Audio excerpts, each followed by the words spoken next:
worse than that. Tell me about it, dude. Fucking woke up at 3:30 today. Down, dude. It's like I wake up like not even because I woke up at 3:30, but whenever I wake up, it's like I'm in like full body pain, full body discomfort. It's fucking annoying. Anyone that says Down, they feel dude. good after waking up after sleeping is it's a fucking psychopath. Yeah. Ski and amount. Nice little ripping down his signs, and I don't appreciate that. I mean, if you're Fuck. scared to debate him, that's all you gotta say. Alright, hold on. I'll be back.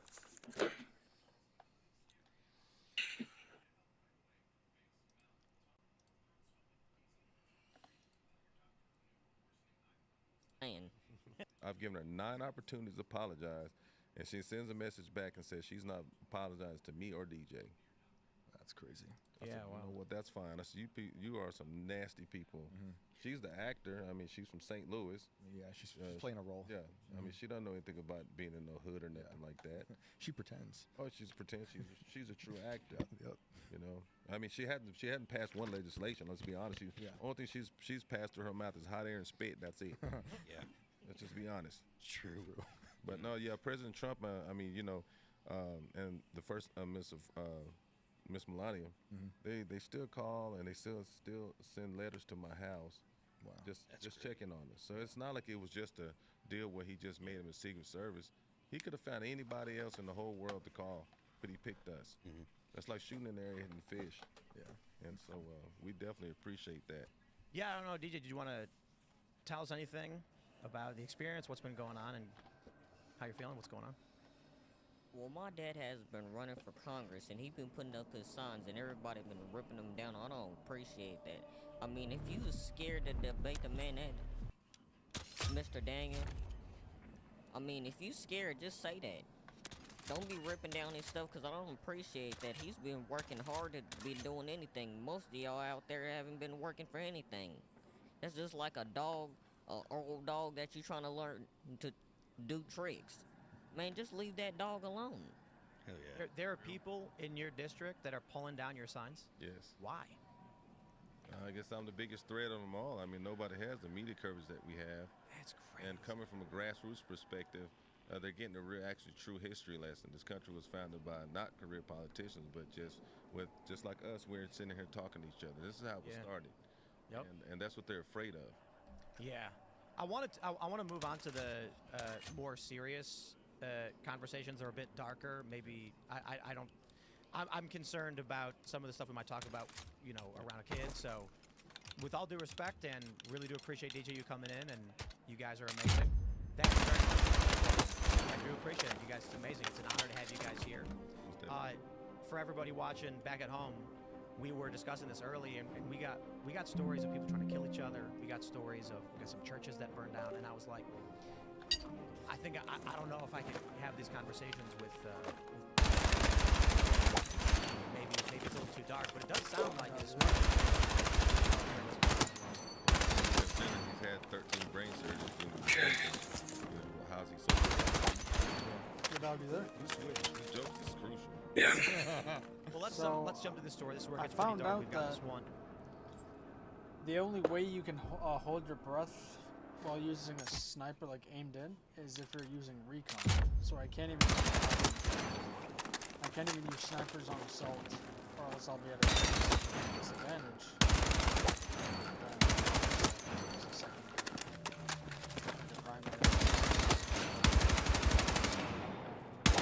Sniper at all now.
fuck out the way, bitch.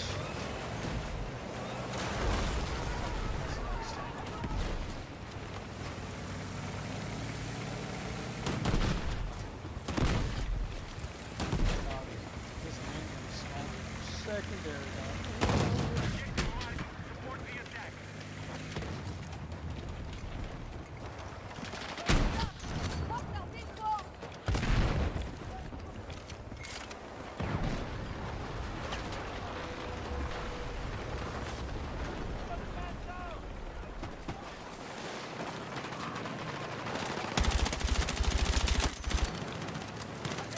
They put a couple rounds in the top of this building.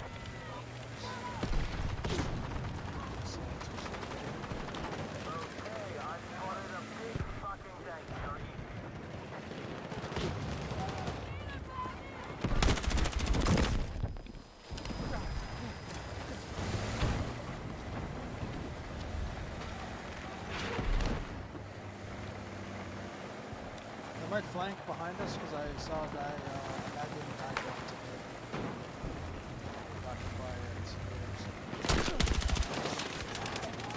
I wanted the other tank, but an idiot took it.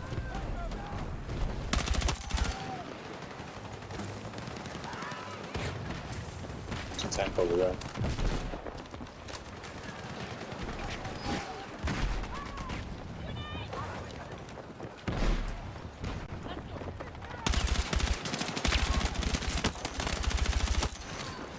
Getting out of that tank. Henry was behind.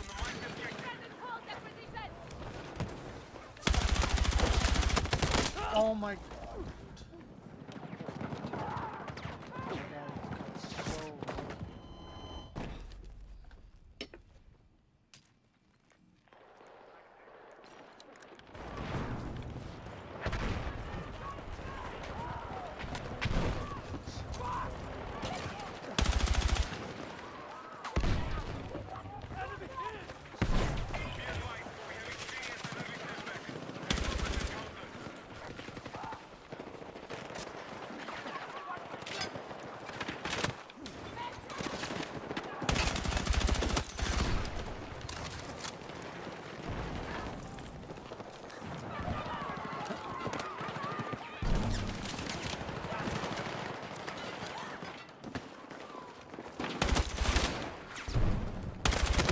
No, we need people in that building. We need people in that building. Why don't people go in that building?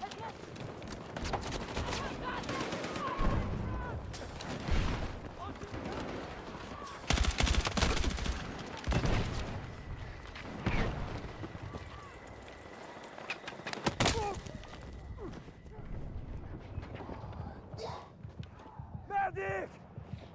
This is fucking Omega Chalks, bro.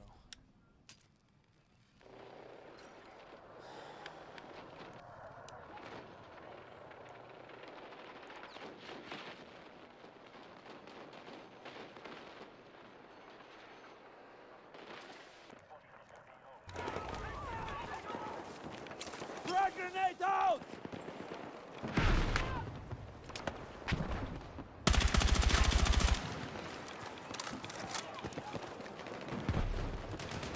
Was there a tank that was hitting you, or was it? Oh, it's just infantry. Dude, how many times do I have to fucking hit this guy? Oh my god, man.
medic!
From Fox News. No King's protester steps up to the mic and calls for ICE agents to be shot and wiped out. Guys, I'll be honest. It's getting scary out there. We now control more objectives. Defend all positions. You know, I gotta be honest. I think we could get an issue on YouTube for playing this, but I think it has to be played. And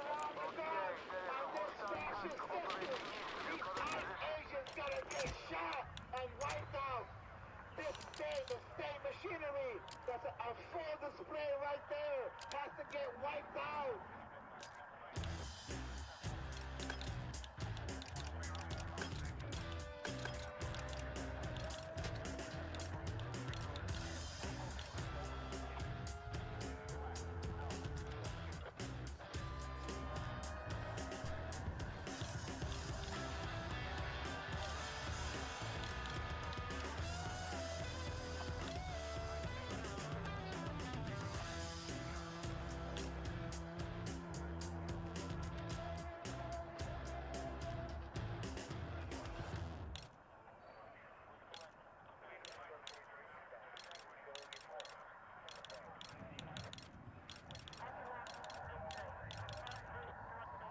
That's insane. Guys, this is not Antifa.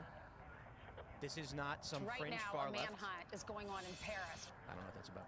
This is a run-of-the-mill liberal at a No Kings event saying, get a gun and shoot and kill people.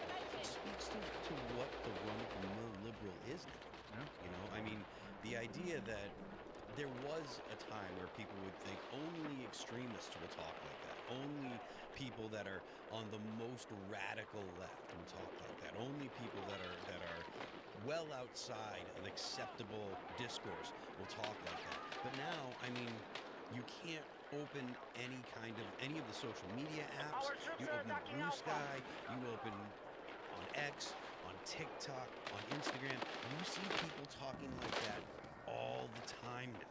All the time. And it's not just, you know, it's not a one-off thing. Yeah, it's Radio Rwanda. That's exactly what this is. And it's just a feedback loop. No one's there to check it. No one's there to... Like, if this happened at a conservative rally, someone started spurring out like that, they would get shouted down so quickly, booted out of the place. I was talking about this last week and, you know, the week before. But, guys, the escalation has been nearly exponential. To see far, you know, we had this attack on the ICE facility where the Antifa guys are outside and they're throwing fireworks. When the ICE guys come outside and say, okay, we're gonna stop for this, we know what they're doing. Far leftists were hiding in the trees with a rifle and opened fire on the ICE agents. The other That was two scary. squad members we have. And the Charlie Kirk got assassinated after that. And we saw people celebrate. Whether you want to make an argument about who really killed Charlie Kirk, maybe you're a fan of Candace Owens and she's made some claims and found some evidence, whatever. Let's put that aside. The left celebrated, called for more. What's terrifying, guys, is did Benny Johnson, you know, it's an honest question actually, did Benny Johnson put out a video about the death threat he received in the mail to his family? I don't think he did. I'm pretty sure. I watch a bit of Benny's stuff. Not a whole lot. To be fair, I don't watch a lot of podcasts, but Benny probably more than most. I didn't see it. Maybe he did. Just want to make sure that's clear. But we found out about it largely because there was a DOJ press conference. That's when I found out about it.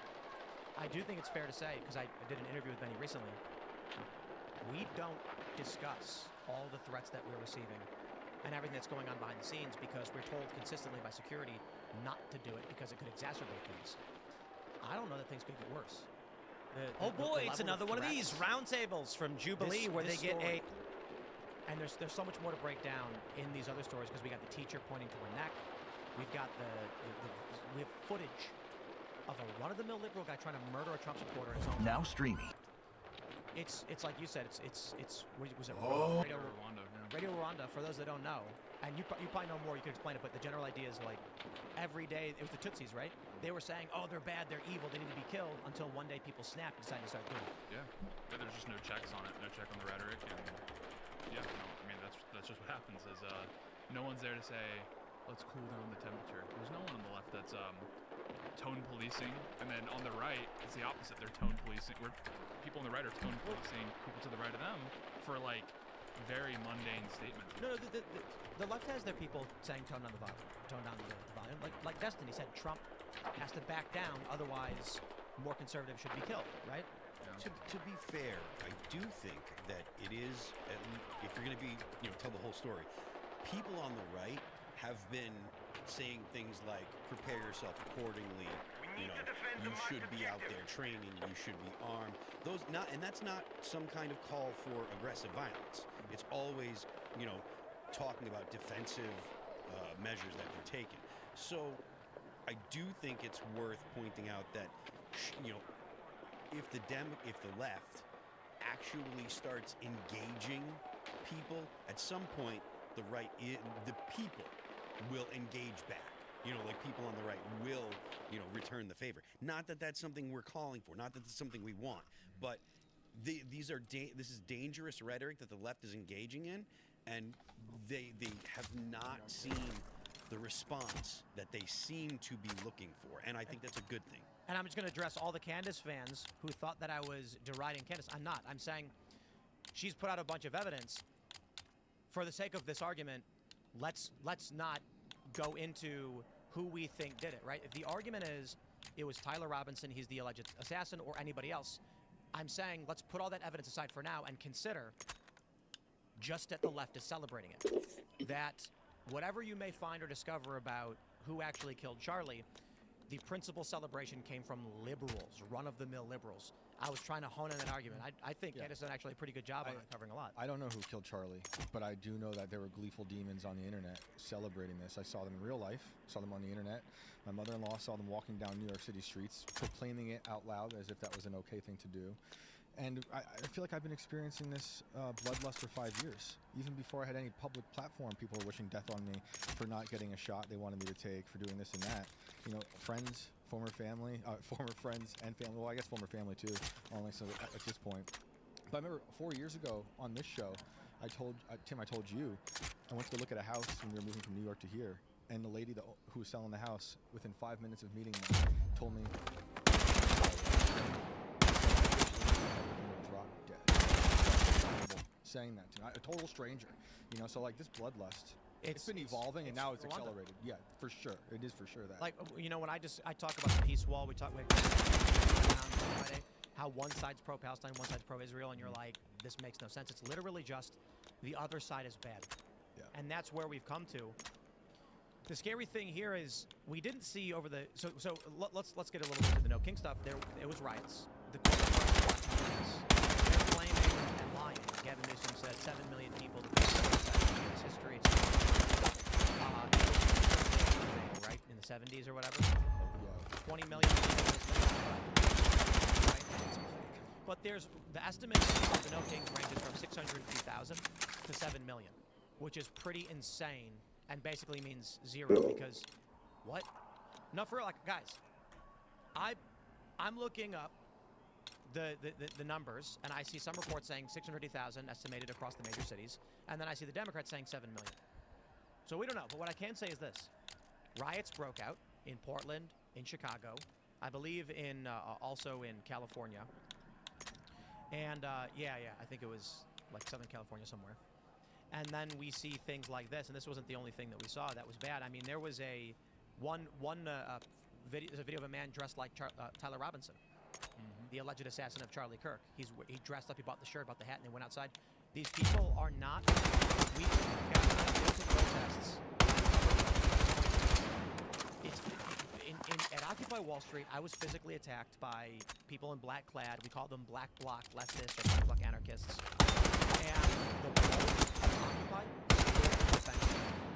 there was they had security volunteers, and when they found out that I was being targeted, they said, "Don't worry, Tim, we're gonna have guys watch out for you when you're leaving." They actually, even though they knew I had filmed far leftists deflating police tires, and I said, "I am gonna film whatever happens. I don't care if it's for the cops or against them. I film what happens." I had cops shake my hand and say, "I appreciate that you're showing it." And I said to this one cop, this hipster cop actually, this famous guy, big story about hipster cop. And I said, "Listen, sometimes your guys are out of line. Sometimes they're not. I'm just going to film whatever happens." Like, and the activists said the same thing. I get it. And the activists were like, "We'll get a couple guys to watch your back for you." That totally changed a few years later. To now it's like, if you're not with us, you're against us. And all of the people holding that's what's happening. I remember like when I lived in New York, I would run at the lot and we would film protest riots, these sorts of things. And I'm a complete non-entity, and I would be separated from a lot, and I would still get antagonized by Black Bloc. And by all accounts, I could have been like they don't know who I am. Like, it didn't matter. It was the fact that you were documenting what was going on was the problem. And then this is why, because you just put a mic in front of their face and they're going to threaten to kill people. Like, that's just full stop. That's what happens. I mean, that's essentially like that's been at least the past, year. There were people that were surprised at some of the responses to the attacks on Trump over a year ago, right? Yeah. Like, that was, unfortunately, there was no turning down of the temperature. There were prominent Democrats that said that he faked it. Gavin Newsom made light of the situation. He had an AI picture where he's holding ketchup. He's in a similar pose to Trump, and he's holding ketchup up. Like, is it like 500, This is something 300, that the left broadly 1,000, is okay with. They have convinced themselves that not only Donald Trump, but the right more broadly is actually in some manner going to harm them. We got so many of these. Let's jump to the story. This is from Fox News.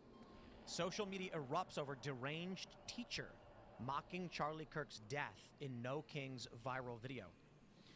This is, this stuff, guys, let me just play it. You can just, there's not much. We can put the audio on, but there's really nothing else there. It's just this fat woman in Chicago pointing to her neck saying "bang" over and over again. And apparently this is a school teacher. Yeah.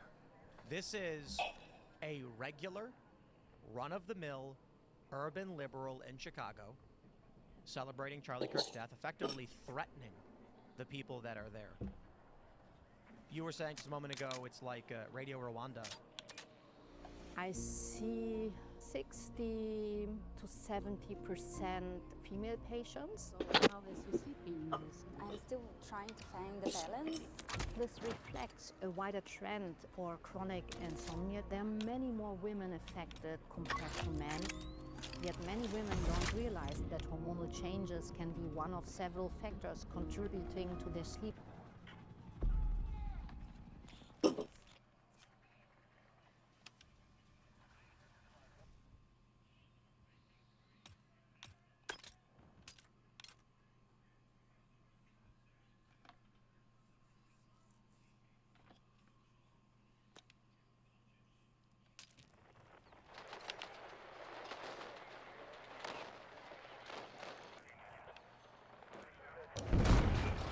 All units, objectives are ready for capture.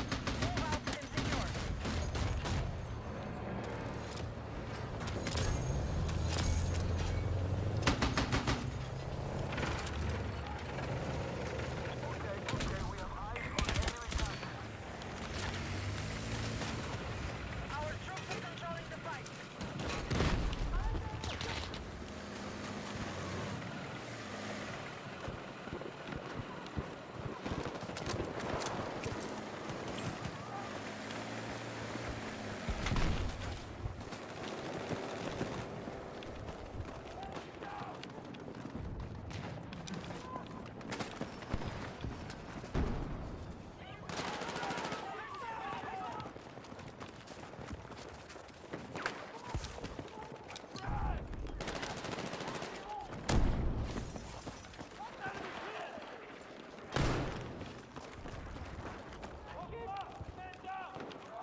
let me aim in, man. Why does it do that? Doesn't make sense. Of course it doesn't allow me to aim in, so our tank gets destroyed. I don't get to do damage on the tank. Like, I want to add something else that's screwing.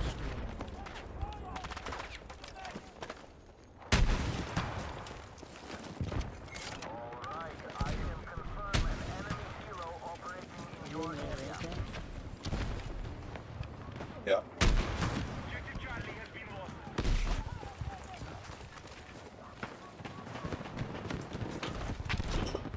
Charge lane!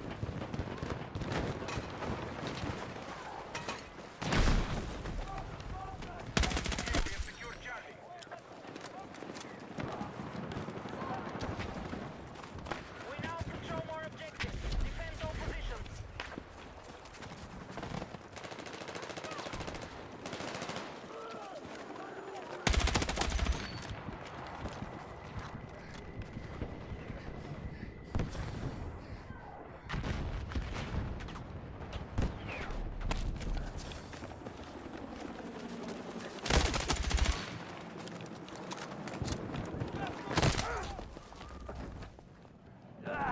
I need a fucking medic! All units, mission is still on target. Good work. Like, I'm getting shot, and he's still Move running. to attack the marked Nice. objective.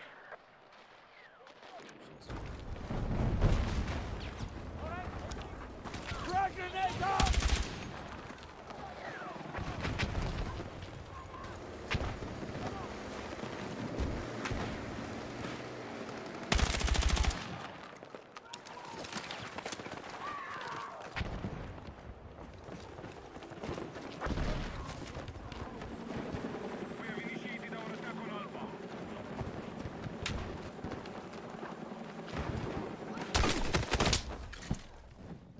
What is that timing?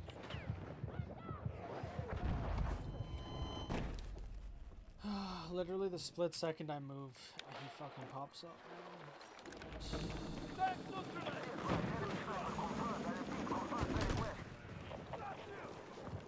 Frag away!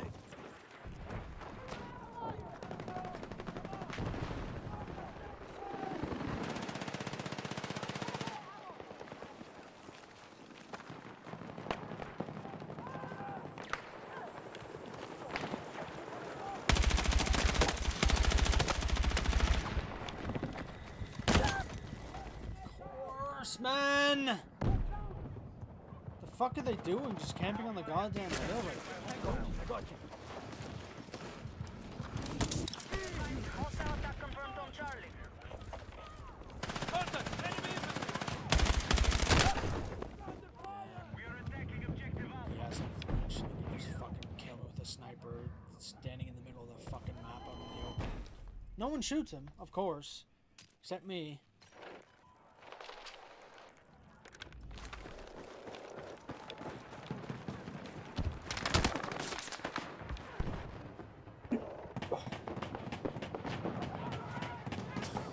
Attention all units. Mission is still on target. Good work.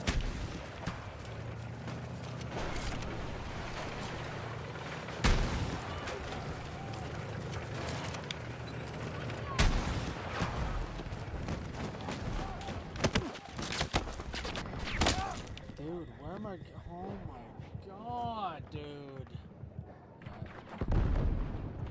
I'm just not gonna fucking try to play as an engineer or like as the actual class, dude. Whenever you try to put anything down, you just get shot from behind. I spawn at sea and there's two people here. Like, nice.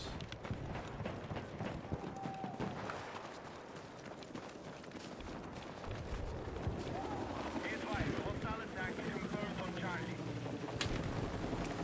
Throwing frag!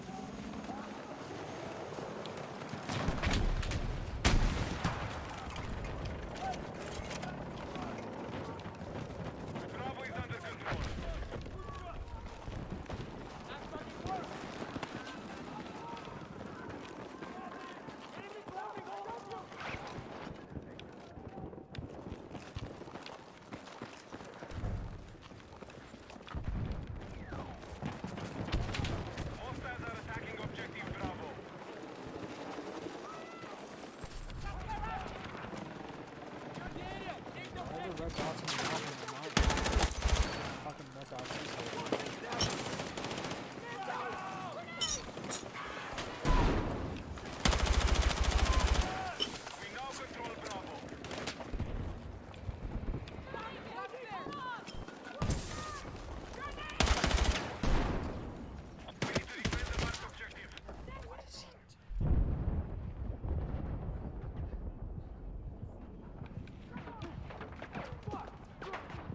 need a fucking medic!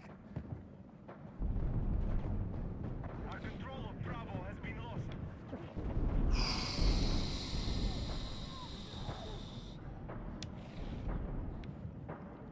What's his name? Bread Daddy? What the f... on drugs, bro? Be advised, enemies are attacking Bravo.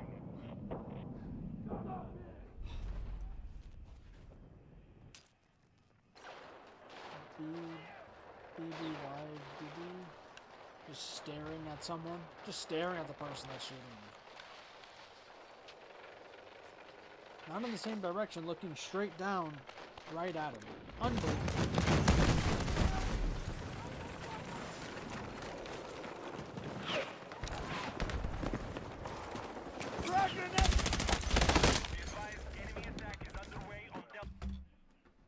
One more game like that, I'm not playing it tonight.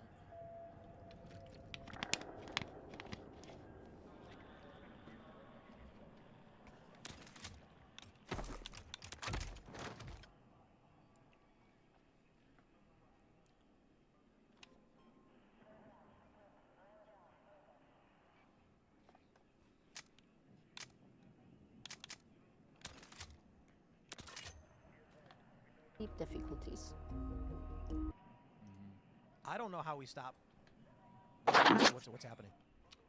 Yeah, well, and it's even worse because Can't even- Radio literally Rwanda can't was, even that move. was the Hutu regime. Literally cannot They were in move. power, so they were, you know, obviously they were the ruling regime. In this case, they feel back into a corner. That's why they're lashing out. That's why you're seeing political violence, because they feel like they're cut off from all avenues of power right now with Trump in.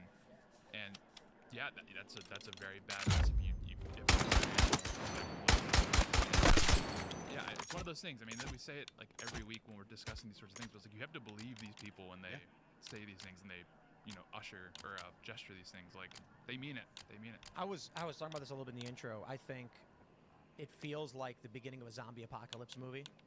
They always start with a build-up to build the suspense for you. You know, it's like Shaun of the Dead being one of the best and worst examples. But it starts with, for those that aren't familiar with Shaun of the Dead, for the love of all that's holy, you must follow. But it starts with Shaun. He's like a, you know, what is he, like late 20s? And he works at a copy shop. He's like assistant manager. And he's not paying attention to what's going on around him. And he's on the bus and he sees someone collapse. He's like walking and people are coughing. And he sees someone like down the street. And she sees more. But there are other movies that are Dawn of the Dead or whatever. It's like people don't notice that one by one there's more. Unlike the new zombie movies where it's like all of a sudden everyone's screaming and running full speed and they're spraying blood from their eyes like 28 days later. I'm watching all of these news stories where it's like first they're shooting up Tesla and I'm like, whoa, that's getting crazy.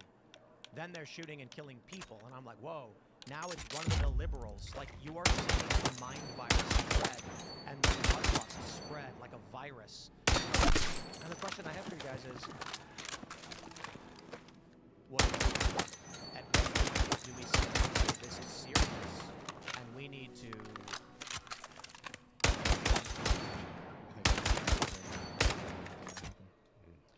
The reality is so destabilized right now. I think this is his response to not that you know, the assassinations, a lot of unrest. This is way different, and it's different for various reasons. Social media, the internet has accelerated. Well, I think you also have modern instances. Okay with.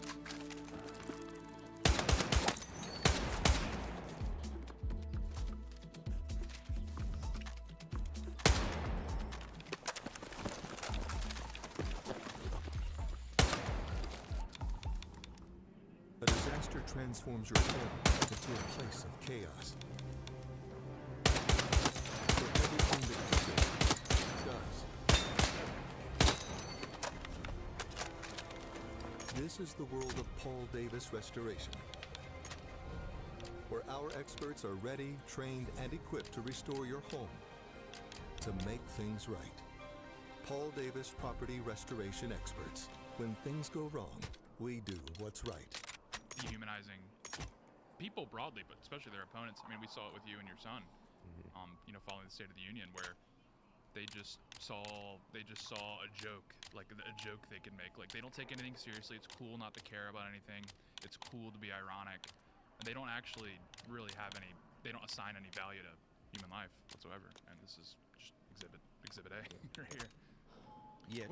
Which you want to tell us about your district that you're running in? District 18, Houston. That's one of the ones that they were called gerrymandering. But I didn't see the problem in them, redistricting the whole area. I mean, 18th district, it has over 500,000 people. God only give you 2 ears, 2 eyes, and 1 mouth. How can you sit there and take on the concerns of even 10% of 500,000 people? Yeah. So it only makes sense to break it up. But this is the first time that it's actually going to be able to change. They've been 73. So this is so they're losing their mind right now. Well, Dems have had control of your district. It must be a paradise. All the CVS, leaving, prostitution everywhere. Wow. Now they're finding bodies, all that. They've had 22 bodies that they found within the last 6 weeks. What? Yes.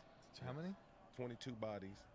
And the mayor, I don't know what his problem is. Of course, he's Democrat, and he's swearing up and that it's not a serial killer. You leave again? There's no way all of a sudden you'll have a serial killer. Wow, man, that's dark. Yeah, it's a lot going on. It's a lot of evil stuff happening in the world.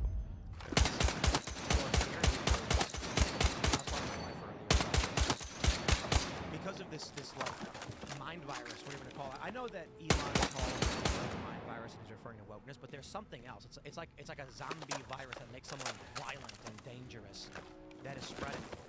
And we were talking about why the left is evil. And I said that phenomenon doesn't exist on the right. It's, don't get me wrong, it does to a small degree, but it's like I said, it's 80-20, 20-80. 80% of people on the right know exactly why they dislike a leftist or a liberal guy. 20% maybe just think, there's, adrenochrome or whatever's going on. 80% of liberals have no idea why they hate the right. Maybe 20% do, but I don't trust those 20% because they're probably high priests on social media or Democrat politicians. Yeah. So, what the right is, the reason I bring this up in this context is they're actively trying to look at what's going on. They're actually trying to understand it. They're actually trying to work towards solving problems. Democrats seem to either absolutely just not know, not care, or both. And so we see this in every which way. All of our major cities, riots, crumbling, collapse because the Democrats that are in charge just don't care. Conservative-minded people, moderates, they're leaving. It was interesting, just this past weekend, I was having a discussion with some people, and they asked like a big, how many people were in New York. Who thought of making said, I a think DMR that has 10 rounds in a mag? It's a 4-shot Someone said, I kill. think it's 7. I looked it up, and I'm like, it's And they- actually decreased by, I think, around 800,000 or so in the last 5 years, only who left? More conservative-minded individuals. Districts, Democrats then get entrenched power. Horrible stats. And you get what you're talking about, 22 bodies in a month. Criminals getting released. New York City in the 70s. Totally bankrupt, asked the president for a bailout. He didn't do it the first time. He eventually did do it. But the mayor, I forget he decided to raise taxes to like 15%. 600,000 people, I think, left within that first few years after that. They were priced out. Berkowitz was happening. Arson was all over the place. I mean, they lost that's why I keep seeing like history repeating itself. However, it is different because of where we're at with the internet accelerating all this hatred. Yeah. Well, I mean, like you were talking about, like where Democrats actually it's an advantage for them to drive people out of the state, Republicans out of the states, because that's how. Like for example, the last gubernatorial election in New York between Zeldin and Hochul, Zeldin lost by like 350,000 people roughly. That's how many people left the state and moved to Florida alone.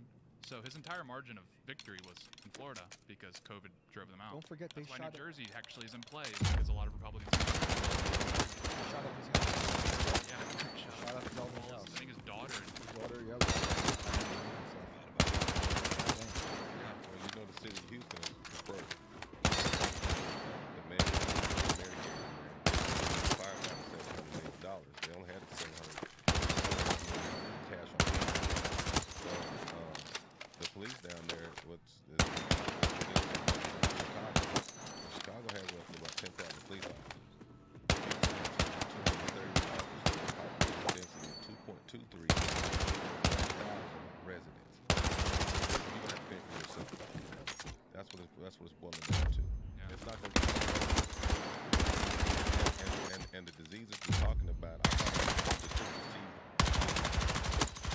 You have confusion, which they're doing a lot of confusion. Then they've got confusion creates chaos. There's a lot of chaos coming. That's all that's happened. Then it comes casualties. That's the way it goes. Those 3 C's right there.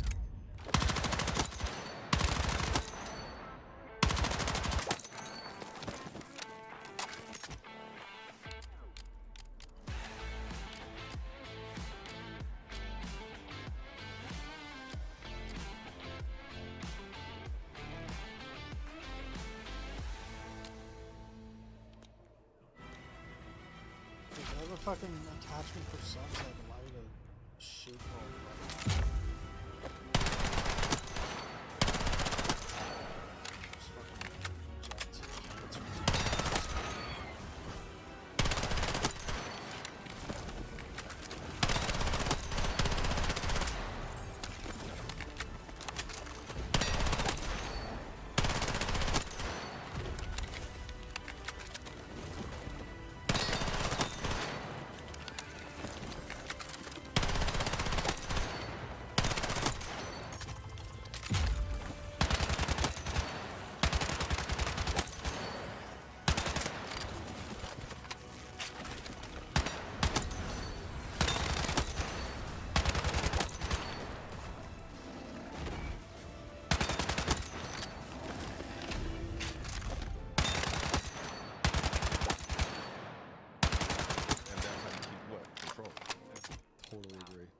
That's every city right now. Yeah, it's a feature of the system, not a bug. Sorry, it's a feature of left-wing thought. Because any beauty that does exist in our society in 2025 does rest in right-wing thought, because right-wing thought is inherently hierarchical. Yeah. Where the left, it's a war on hierarchy, it's a war on beauty. So like the cities turning out like Houston, like San Francisco, like Chicago, that is a feature of left-wing thought that is natural. They hate beauty. They hate anything that resembles our divine nature in any sort of way, and a clean street with, mowed grass and no trash. It's actually horrifying. Like fentanyl and brutalism? Yeah. Not a big fan, but yeah, so no, they love the rats. They love garbage everywhere. Like the idea of living in a favela is like romantic to them. They literally posted on Twitter. They're like, true. They're like, this is like a nice aesthetic right here. Check this out, and it's like looks like a war, like a Call of Duty map, and they're like, this is so aesthetic. Because they can't do anything for themselves, or they can't do anything for themselves. No one else should have any precisely. I'm gonna jump into the wire and keep it on real quick. Secret Service finds tree stand, clear view of Trump's presidency. This incident underscores the importance of our leadership. This was, I believe, the most reasonable conclusion attempt in the making. There's no hunting in Palm Beach. Suburban area. For a tree stand with a view for the airport that makes no sense. And we had contemplated whether or not this should be the lead story for the show, and we decided to go with the liberal guy at the No Kings protest calling for people to take up guns and shoot ICE agents. Now it may be there's a million and one reasons why this is not the most reasonable is of the story. U.S. Secret Service discovered a tree stand with a clear view. Trump routinely disclosed one. Trump responded to news praising Secret Service for finding it, saying hunting stand for all the whitetail on Southern Boulevard, located directly across the street from Palm Beach International Airport, in the median of a major highway directly facing Air Force One stairs. They go on to say the elevated stand would typically use for hunting. Discovered on Thursday at 44.5 Fox News Digital. For some time, it has not yet been linked to any potential suspects. According to Anthony's communications, Anthony Guglielmi, there was no one in the vicinity when it was discovered. The FBI is currently investigating the situation. The director of Sunday and is working with the Secret Service. Patel gave the outlet a statement saying, prior to the president's return to West Palm Beach, Secret Service discovered what appeared to be an elevated hunting stand within line of sight of Air Force One's landing zone. No individuals were located in the scene. The FBI has since taken the investigatory lead, flying in resources to collect all evidence for the scene. The discovery marks yet another potential threat against Trump, who already survived multiple attempts on his life. My understanding was, and I don't know if you guys heard this, that they were doing renovations on the airport, something to that effect. I don't know if this is true or not then, but I saw it on Twitter. Someone said that they had done renovations, and while they were doing it, Air Force One was landing in a different area. It appears while that was going on, someone set up this tree stand over in the past couple of months. Maybe the long game. What do you guys think? Do you think someone was just putting up a tree stand to stand in a tree facing the airport for seabirds? It can't be a hunting stand because like around airports, the FAA sets up like no discharge zones, so you just can't fire like weapons around airports. And hunters, like there are some wacky and wild hunters out there, but generally they're pretty aware of like property lines and where you can shoot and what animals you cannot. They're not going to be setting up deer blinds like right by airports. Just not how the world Any airport that has a runway that would accommodate a 747 has far too much noise and too much activity for deer to be interested in being anywhere around. Yeah. Palm Beach is a dense urban populated area, okay? Palm Beach is part of the greater, I guess we call it the greater Miami metro.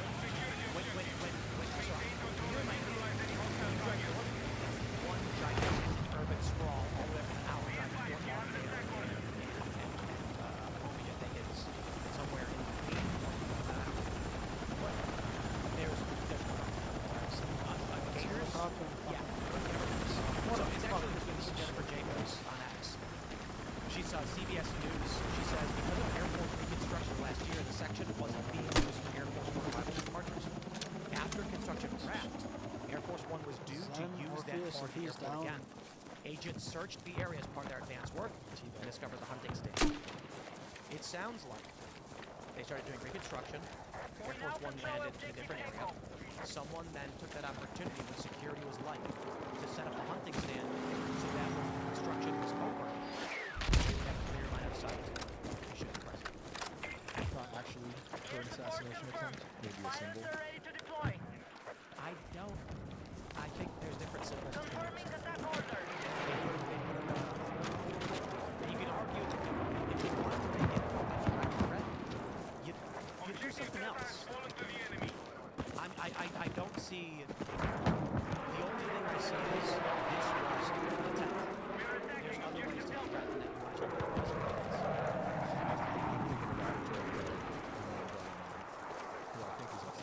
The Umbrella Man was there right by he drove by, and he said he was there holding the umbrella in a protest because umbrellas were held to protest for a case fire. It's very complicated. I don't really believe the official story of Umbrella Man, but that was the story of why it was a symbol and why he became a suspect. And he was called to Congress like 10 years later, and they inspected the umbrella because they thought it was a interesting. And they laughed at the umbrella, which is funny to me because we're 10 years later, and he opened the umbrella, and they all kind of got scared. But a week or two earlier, he actually assassinated someone in Europe with an umbrella. So they were like a gun in the it was a dart. It was a fucking umbrella. Exactly.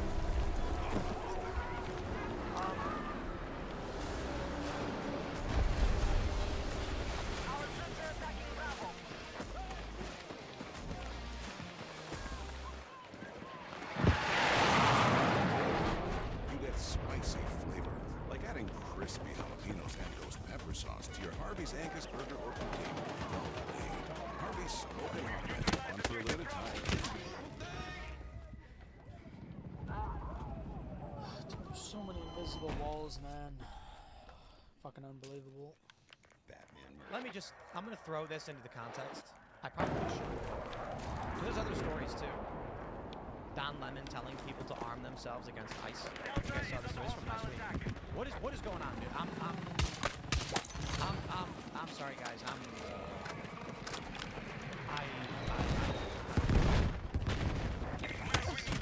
The evolutionist Maxine Waters during COVID telling people to go out there and get in their faces. This starts off light.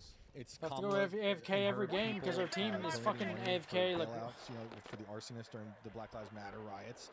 And why this are is we the taking inevitable, their flags and evolution leaving our of flags that, for them to take? I don't understand Well, this. it's the bloodlust, and like I was saying earlier, now that they feel like they're severed from Come the on, base. control of even more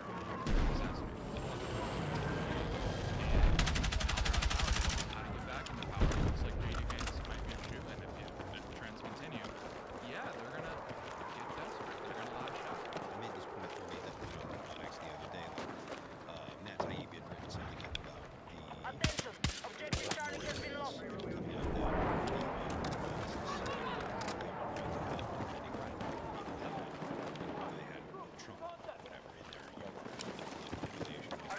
That's how they behave when they're in power.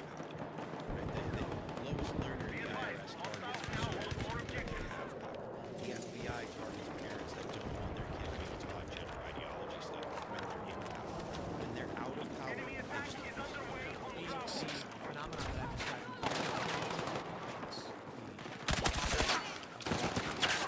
As saying goes, Snowflake doesn't blame itself for the avalanche. There is no singular intent in the riot.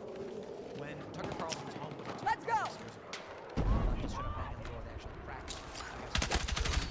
Frame or something like that. I've been in many of these riots, and I've there's a group of people. One person from the crowd sees it. So he thinks, I'm going to look for the other. That's it. So he starts walking towards the building. Other people see him walking towards the building, and they think, everyone's doing the following. He then walks up, looks in the window. Someone else follows him, says, I wonder if the door's open. What is that? I want to go inside. So they grab the handle and they pull it. Someone else sees him reaching the door and they think, he's opening the door. So he touches the door and they grab it too, thinking, oh, we're opening the door now. Someone else sees the door and they can go, oh, we're going to the door.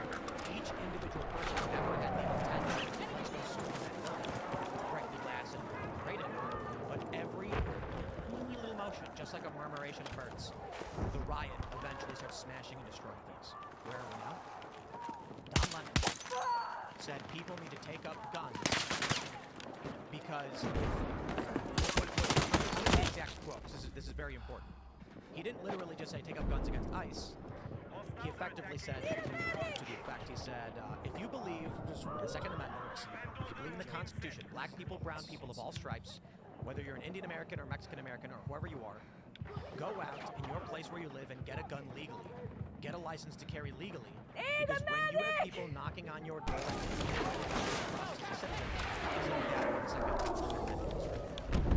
now, he gets slammed immediately by many people on the right. But I will say this.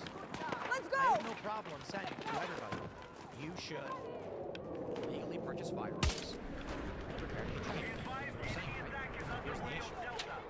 Just like that commemoration phenomenon.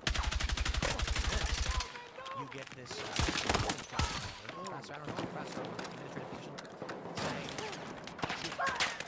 shoot him. And you know what he's probably thinking in his mind? I was just watching Don Lemon. That's what Don Lemon said. Just fuck the crowd. That's the escalation that's happening. And it's getting worse. It's exponentially increasing. And I gotta say, man, the things that I'm hearing on the ground, I don't think there's a higher degree of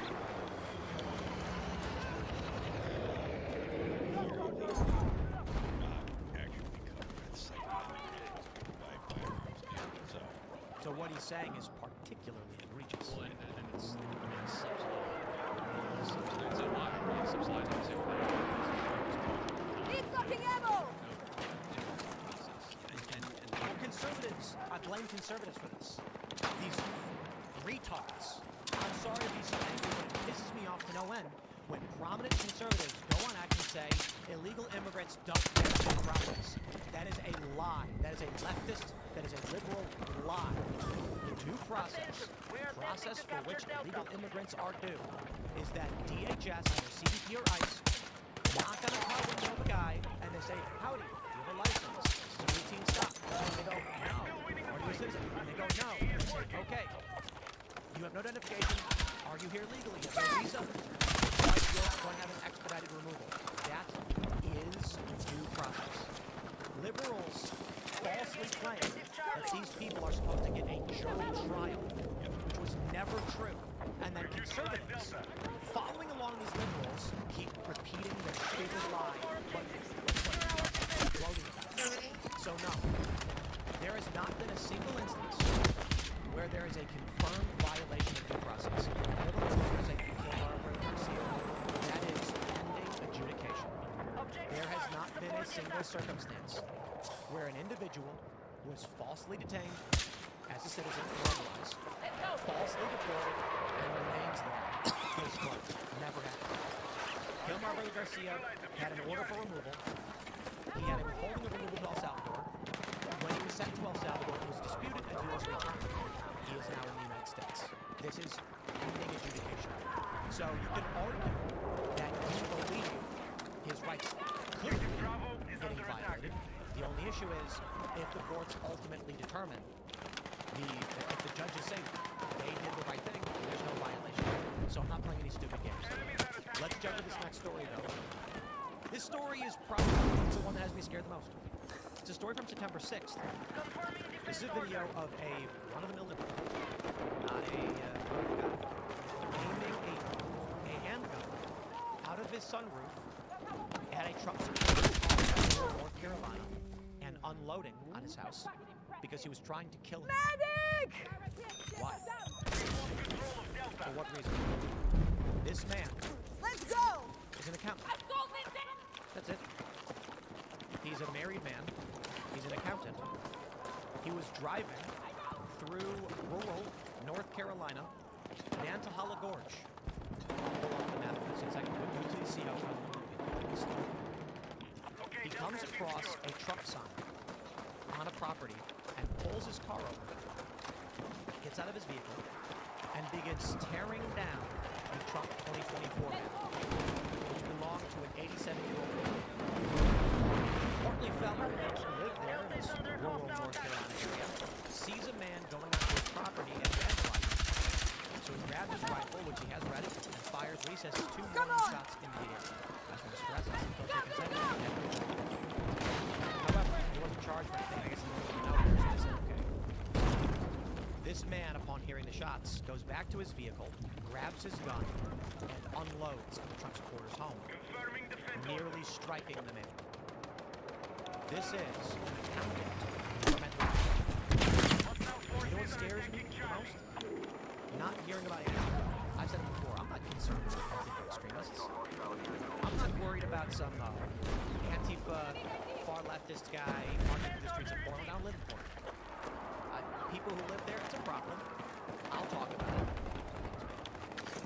What scares me is when a run-of-the-mill liberal guy, a default lib, advocates for mass murder or tries it. And we saw in Chicago this guy at the university, he's a university guy or something, I don't know his exact job, calling on people to take jobs. We see people celebrating the death of Charlie Kirk, nurses, teachers, accountants, calling for more death of more personalities in this. And now we see... Let's go! Enemies are attacking Delta. This could be anybody. Stop and trying to kill a Trump supporter. This is the point where it feels like the beginning of a zombie movie. You see the one and you think there's a one. It's not. Charlie Kirk's dead. They are escalating. We saw the community of America shooting Tesla vehicles and facilities. But no one was there. No one was there. It's whether or not nobody was there. We then see the shooting of the terror attacks against ICE, multiple.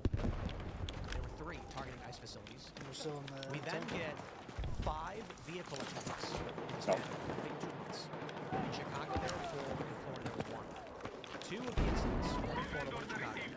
Illegal immigrants tried to use their vehicles and weapons against individual officers and they shot them in Chicago. This agent was dragged by the vehicle, reached in, and then shot the illegal immigrant. In the other incidents in Chicago, they were rammed. One incident is believed to be a far-left extremist who rammed DHS agents. They were surrounded by leftists. They got out. They were shot. Shot 5 times, striking. Another instance was a vehicle rammed the rear of a dangerous vehicle before speeding off. And then we have the incident in Chicago where 2 illegal aliens rammed CBP officers. Gave chase, pulled a pit maneuver, and then got a vehicle and fled. And locals in the area, many illegal surrounded DHS agents, obstructing their enforcement action. Then started throwing rocks, bags, and garbage and bottles at them. So they unleashed the court said they can't use tear gas anymore, not without proper warning of the crowds.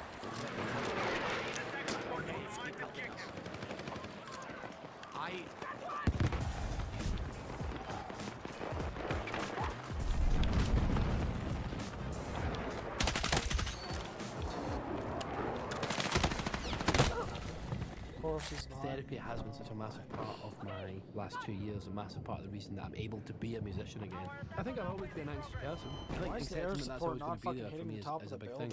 It's about how I respond to anxiety and how I respond to a lot of stuff in my life is how I show up for myself. I have neglected to look after myself in the past, both mentally and physically. I have promises to myself that I haven't kept. I always talk to my therapist about steadying my platform. I know there's going to be good stuff, but just remaining steady and sort of happy and stuff like this. Yeah, balanced.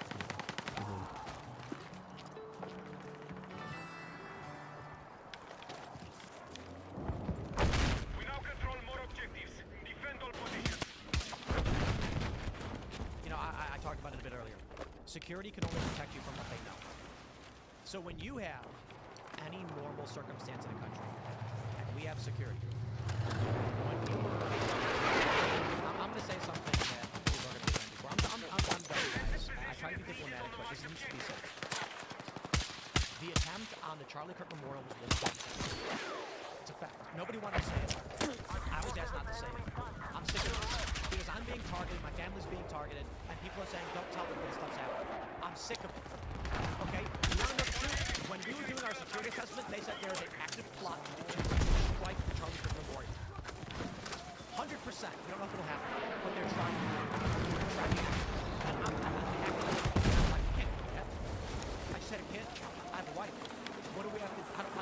And I guess the concern over security at the end of the event was if we will take security very seriously, we'll secure the perimeter, as security imagined, the president's going to do it won't happen. And they were correct. So I'm not trying to disparage them. I want to make sure I say this with the utmost respect. In the face of security assessment, they were able to stop this believed to be a guaranteed against the president. That's what our security team said. That's what I was told by, I'll just say, inside sources. Nobody knows if we tell people there's an active plot against us, people won't show up. And I knew because I have advanced, we have private security stuff. And so they were like, we can't do this. What were the parameters of securing me? And it's 2 agents on a plane flying with you. They will escort you from the plane to the exit of the terminal where there will be 2 additional security agents, so we can call them, who will scuttle you into an armored vehicle, which will bring you to the hotel. We'll then watch outside your suite 24/7. And I said, oh, this is insane. And they said, and we believe active intelligence suggests there is a plot to strike the Charlie Kirk. It is not. It was not a. It wasn't a question of. We're not entirely sure, but it's highly probable. It was like, oh no, we have intelligence suggesting.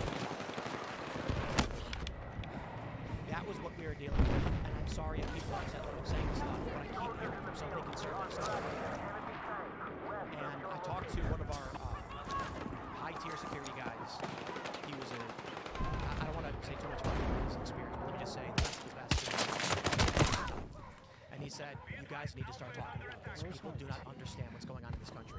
And I said, they keep telling us, and they as in other conservatives and security, they're like, if you talk about it, you'll make it worse. And I'm like, I don't know that it can get worse.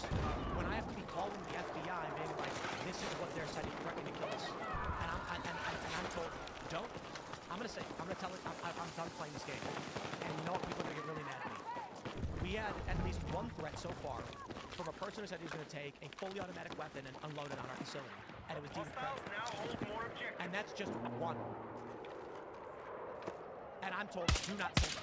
And I'm just sick of it. Betty Johnson knows this all too well, and the DOJ caught the guy with a letter threatening to murder his family. I believe it was his home was set on fire. The left goes out for their No Kings protest to their glorified 7 million, and no one is trying to kill them. And I am told to shut my mouth as they're trying to kill me and my family. And then I get, I'm gonna avoid swearing, these trolls that dare to say we are being pussies for not going to the fray where we are being told by expensive security that there are people who are trying to kill us actively and are tracking us. That's what the left is doing in this country. Submachine gun you can. I don't know who else talks about it. I'm not gonna throw anyone else's names out there. But I'll just say this. Your favorite high-profile conservative personalities have 24/7 armed guards, and some of them plain clothes hiding because of the threats the left is actively posing. It's not a game, it's not a joke. And now I see this video and I'm like, guys, it is happening. Okay? My security guys know we have active she's serious. The FBI comes back and says, we're like, and we're told to act like everything's okay. Don't talk about it. Don't talk about the things that anything's happened here. Because you don't want to scare people, you don't want to give people ideas, and I'm like, it's not getting any worse. This is a run-of-the-mill accountant in Atlanta who took it upon himself to try and murder a random Trump supporter. It's Radio Rwanda, like Tate was saying. And we know Ben Shapiro's talked well about the threats for a long time, and he has. But I gotta be honest, the Daily Wire crew is not telling you everything about this because they're trying to avoid I'll talk. And that's what they keep telling us. The perception that amongst the public is it's not really that bad. Let me tell you, it is worse than I've ever seen. And the private conversations I've heard of wanting to know default libs is so terrifying and shocking. I don't know how we keep doing this. Fact.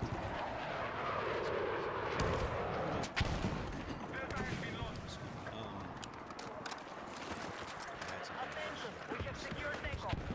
I will say, like, this stuff needs to be shown. I mean, this is what we saw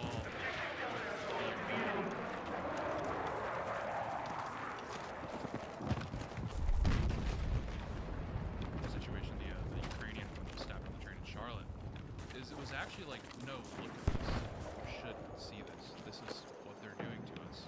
We're not going to get out of this until people are fully aware of what this looks like. Because there's this tendency among conservative media to just kind of like have these vague descriptions of what's going on. But it's like, if you're actually confronted with it in real time, you see what's going on. That does something to your soul. You should want to know.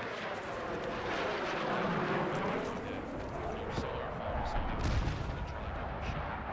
Feeling that you had, that all of us had, you should never have to feel that again. There are a lot of people who say they won't watch the video, they refuse. And my response is, any major network, like CNN or MSNBC, when they want to talk about Charlie Kirk, they should be required to because I think anybody who saw that video got some kind of PTSD from watching that catastrophic murder. What I'll say is watching this is from someone who says more concerned than anything. Like I said, when I hear there are far left extremists that are planning assassinations that are threatening, my security team can assess that. What you can't track for is when a random guy has become so psychotic he tries to kill a random person. So what would happen if I was walking down the street, even with a bodyguard, and that guy was armed with something? You can't track these kinds of threats.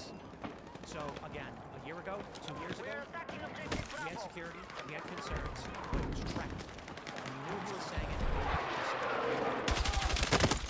We had spotting incidents, we generally believe we knew where it was coming from. I guess the Chinese SIM card tactic, SIM card farms, how they were. And our security team was like, we're good.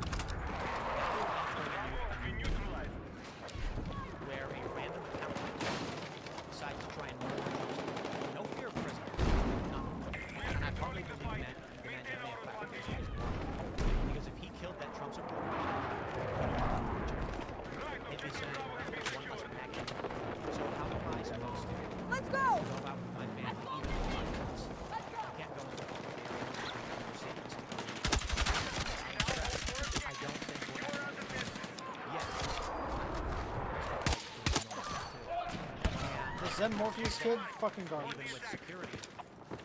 This Fucking is look. we have just entered this space where we are learning about random people who are so enraged by Radio Rwanda America that they try to kill the guy that Dom is saying, Don, this guy in Chicago saying kill ICE. The doors are open here. We are in this room. Bro, I'm getting shot from behind through walls. Like, what am I actually witnessing? The argument is, this may not be correct, but that only 3% fault, which is it's estimated that roughly greater than a third of the colonies supported revolution.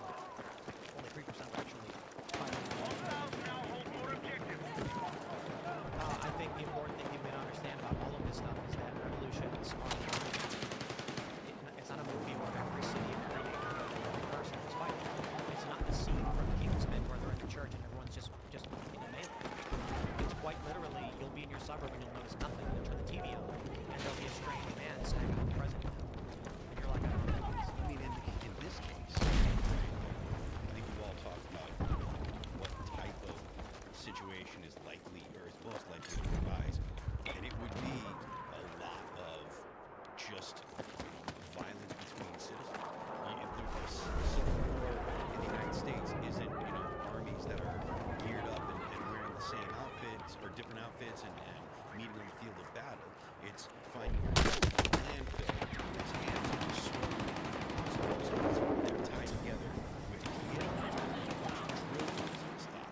I think one thing that Civil War taught me is just how you didn't know it was going to happen when you went somewhere. The gas station. Or when they meet, what's the guy named Jesse Clemens at the airport? What kind of American? What kind of American are you? And he's just killing people that I wasn't killing brown people. Yeah, essentially people like anyone that was some kind of foreigner. Yeah, he was killing people. Because he killed the Asian. I think it's a cringe choice because it's a little on the nose but what people don't understand about social order breakdown is that there's a group of dudes and they're in a rural area like this. I gotta be honest, I wouldn't be surprised if you go to this area, which is again, it's they got the name of the town. It's Nantahala. I would be surprised if this guy called his buddies and said, guys, we can't let something like that happen, so text group chat, something happens, give us a ring. This is how you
there, dog?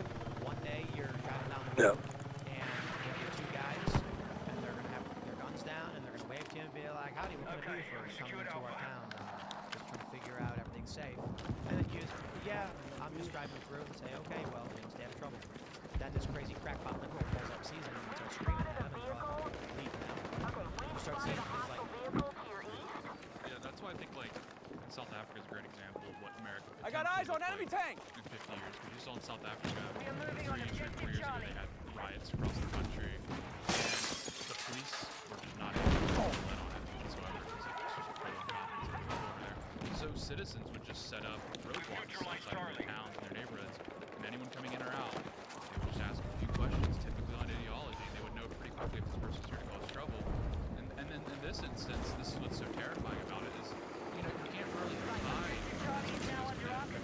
Luigi Mangione took him out on what street Manhattan. That's like quite frankly. And then this happens in the middle of nowhere to run. It doesn't matter where you are in the country. This is why I say the more scarier ones. Finding a platform pointed at Trump's position of airport where airport lands is worrisome. Someone shooting at Trump, terrifying. That's the scariest thing. Right here, this is Nantahala National Forest. This is rural North Carolina. Objective Alpha has been lost. When you start seeing liberals going into the middle of nowhere and trying to kill a random Trump supporter, and you know the thing is, yeah, that's how we know. 160 miles from where you live, random people in Atlanta was driving through a rural area, and something happened where I saw a Trump sign tearing that down. And then the guy lived there. Again, don't put a shot in the air, it's not a real thing. It's insane. But he lives there and he sees this guy vandalizing his property, so all he did was he fired 2 shots with his gun in the air. So this guy says, goes and gets his gun. Understand, and I'm sure the liberals are going to be like, oh, but he shot a gun. Oh. He went on someone else's property and vandalized it. And walked away without a care in the world. And then decided he could have just left. But no, he was going to try and murder this Trump supporter who lived in this house in the middle of nowhere. There's so much data. No, I'm using Saspire to build models and make decisions. This is their home now. From data to ta-da, Saspire. That's insane.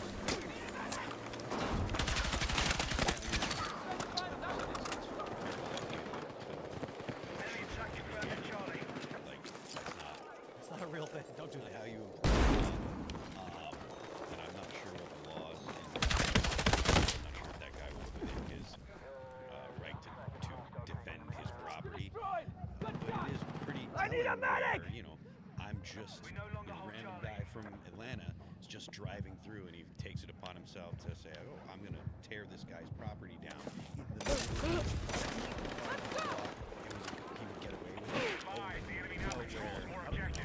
No one's going to see, he won't see me do this and I'm going to just be mad. Maybe he drove there to kill a Trump supporter thinking in the middle of nowhere no one would find it. So take a look at this Google Earth, right?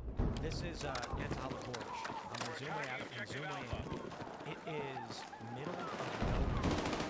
No disrespect to people who live there. I'm saying it is rural. There can be very few homes. And this is where this liberal guy drives up and decided to try and murder him. We haven't watched Deliverance. He doesn't have proper ears. There's no hiding. There's nowhere you can go. You have to confront these issues. It's reality. It's like, I think people have to go, like Tim was saying earlier, that's reserved to Portland, that's reserved to Brooklyn, or like high crime is reserved in Memphis. It is everywhere now. It's like the country's completely brought into the Now control more objectives. Secure our defenses. Anywhere, wherever you live, just go to a Walmart area, and it's just rot and decay, and there's gross, and it's like, in this country, there's something just sick about it. It's like sick into the soul of America. We know political violence is something that's clear. But have you also noticed like just rage in general is on the rise? Like, on the road, everyone's so angry, so airplanes. It's insane. It's all Driving, and like just the aesthetic choices of people is like they've just given up. Like it's like a joke kind of, like you go to an airport, it's like a slumber party now. But it's like at every level there's just like a sickness to the American soul. Where people have just given up, they have nothing to lose, they don't want to leave, they just want to like exist and get out of here. And it's like, it's good. In the worst case it manifests in violence. In the best case it's just your community just dies because nobody gives a rip about anything. And it's just depressing. I'm just tired of seeing it. But they're doing well on Instagram. Yeah, at least TikToks are good. Yeah. It's been good recently, so who knows what side it's good. But no, it's true. It's just like, it's just a civilizational rot. And people like roll their eyes at this, but I'm like, telling you, just go to a Walmart. People there, they're nuking their own value with how they present themselves. themselves. It's like a total disaster. And it's a sickness. It's nihilism, whatever you want to call it. We need something to believe in again. And I do think Christianity is obviously an anecdote, but there's even a practical level. People just need tangible things that ground them to the earth that are just not there. And instead, all they do is just mar themselves up. And parents today are outsourcing so much education and parenting to technology, like iPads and all that stuff. Let's jump to this next story from the Post. 2 churches intentionally set on fire. Fires were spotted by residents before the flames were able to checked do out my that much corners. damage. Amazing. There were 2 churches intentionally set on fire in North Carolina, authorities have said. The fires reportedly took place over the weekend in Cleveland County, North Carolina. Fortunately, the fires were spotted by residents before the flames were able to do that much damage. Per the sheriff's office, the Cleveland County Sheriff's Office said that arson is the cause and an investigation is underway. Local fire departments, as well as the sheriff's office, responded to the scene to put out the fires. On the night of October 17th, between 9 p.m. and 10 p.m., intentional fires were set at 2 different churches on the in the Kesar, North Carolina area. Cleveland County Sheriff's Office deputies responded alongside local fire department personnel and Cleveland County Fire Department's office. Churches affected: Tabernacle Baptist Church on Corinth Church Road, Calvary's Cross Baptist Church, and Mount Zion Church Road were both damaged by suspected arson. Now, hopefully, considering there's a fear.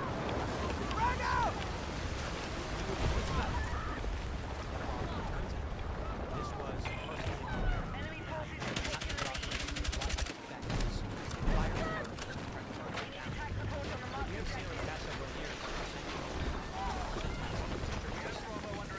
nobody believes that. That's what happens. What do they argue it was? Power tool or something?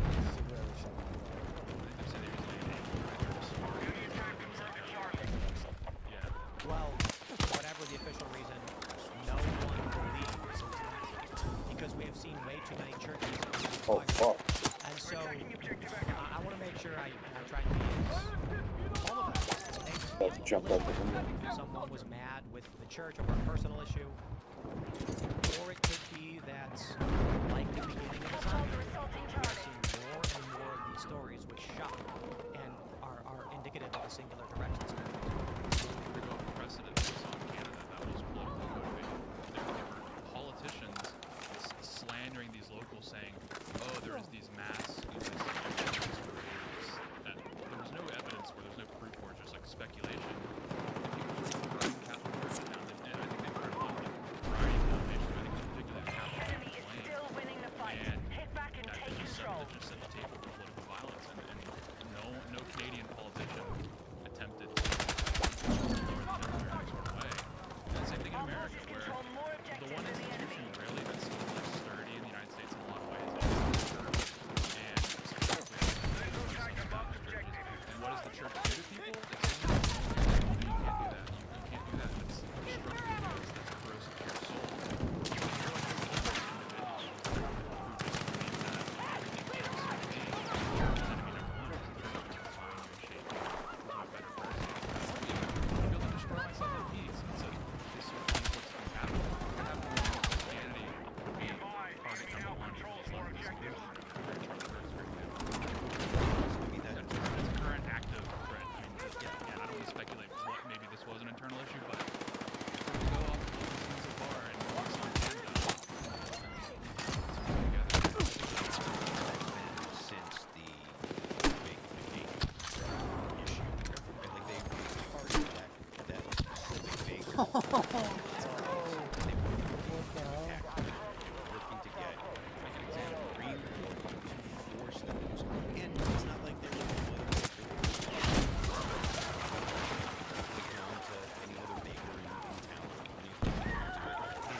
churches there, and a lot of them have been captured by leftist ideology. I was curious when I'm traveling the country.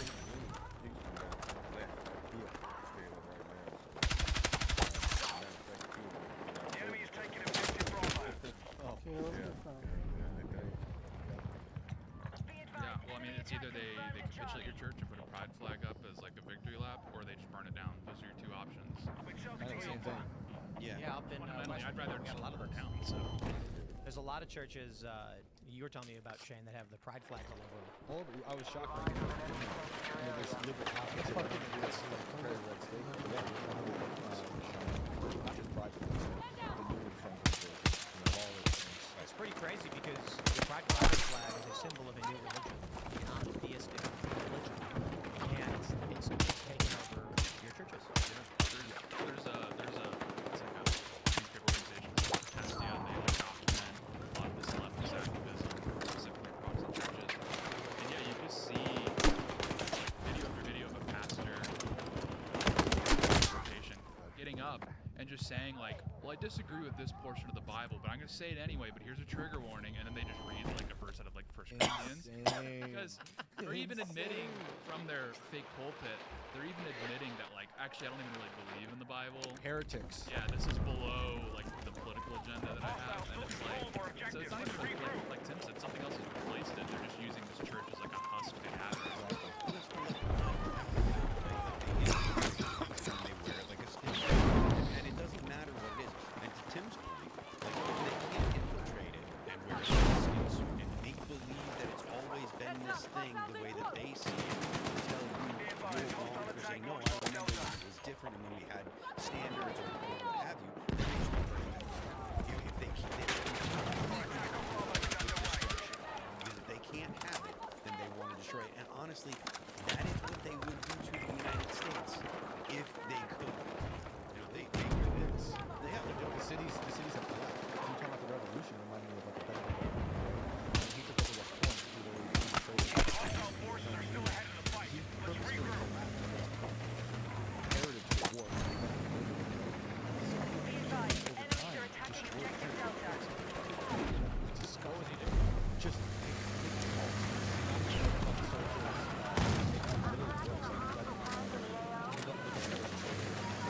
He was doing it intentionally to weaken West Point. so the British trade, like they were like chain across the river. When we talk about traders who are like mayors and governors of these blue states and cities, it reminds me of Benedict Arnold. They purposely letting cities collapse for their ideology. What do you see? Most people see vast space. Researchers see a close Hostiles still control more objectives. Let's regroup. What makes my home valuable? It's the memories we make, the community we love. But it's also our biggest financial asset. Knowing its value today and in the future is important. Value matters. That's why Impact assesses every property in Ontario. Yeah, 'cause it's not like they want to take it over to Our manage it forces are better. attacking objective They want Charlie. to take it over so they can like destroy it on their turn.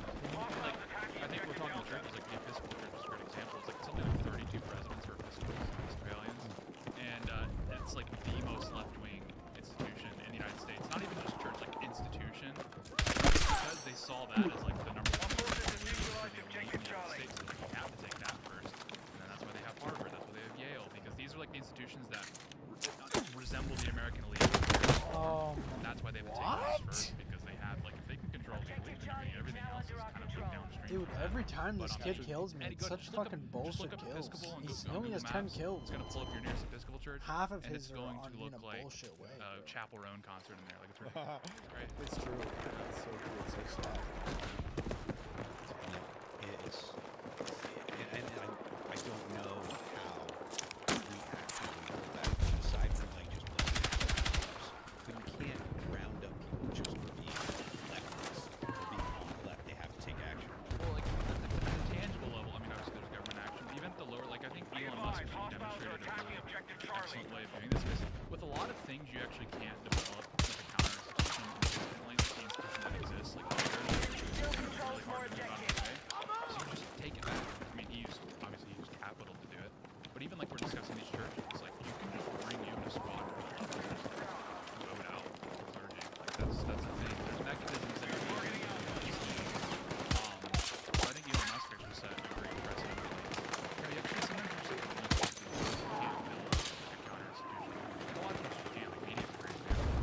there's some things that are just it's like, no, you actually have to do it right. Which is the reason why the left is so comfortable with destroying. Right.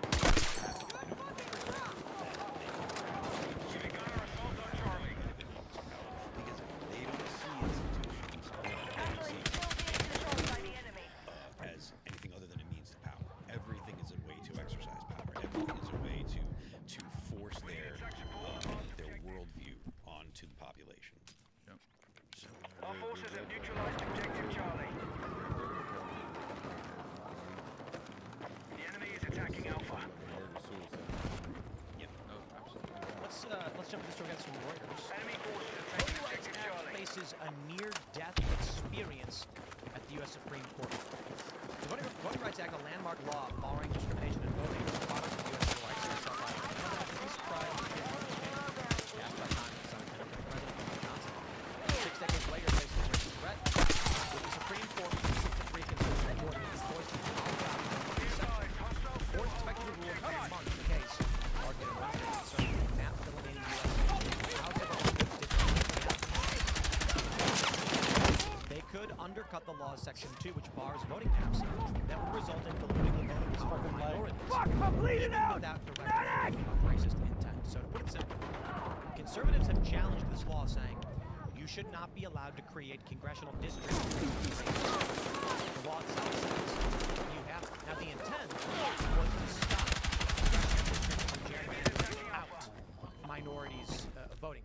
Instead, what it ended up creating is congressional districts entrenched only by minority voting.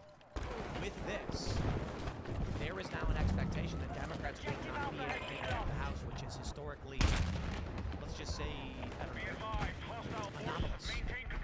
Typically, the opposition party takes the House in the midterms. But if Whoa! I flew like 20 feet in the air and started hovering. It basically becomes completely Republican, and the expectation is 20 seats lost by Democrats. Well, it's hilarious because it's like they have no problem eliminating white areas. Like, look at the congressional map of Illinois. It'll capture some of the suburbs and then just snake into town and just scoop up a few like black neighborhoods. And then so it's like they have no problem doing it to like they do it all the time. But it's like no, it's like minorities they have to have their own districts. Dude. Like they're enshrined.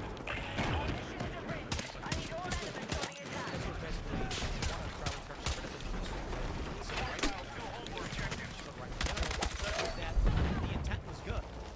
We wanted to stop discrimination, but we created quotas, such as with the Voting Rights Act, instead of saying, we want to make sure it's fair, people live here not being included. What ended up happening was they created congressional districts specifically based on race. Yeah. Well, they were attempting to enshrine equality in the books of law. They actually enshrined equity of leftists, and this is a great example of this is not equality, this is equity, this is taking, this is basically this DEI. That's exactly what it is. And so now the view after the Civil Rights Act, the view of the government, equity and all that, and it's going to be at the expense of the majority.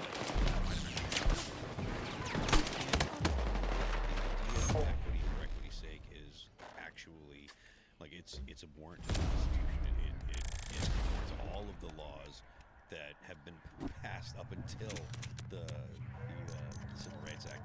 The idea that they have to make sure that there is representation or equal representation based on race, that's totally ridiculous. It's totally abhorrent to the idea that we're a country based on merit, and that's something that one of the things that Donald Trump was elected ostensibly to bring back was the idea that we look for the best candidate, and it shouldn't be a situation where they make changes to the districts based on race or anything like that. And I think that's what the Supreme Court is going to find. Are you going to do your own thing, or That's you why want to do you're helicopters? seeing the think pieces that you're seeing right now. The Supreme Court very likely going to say, yeah, this actually violates the. See, I think we're too far away.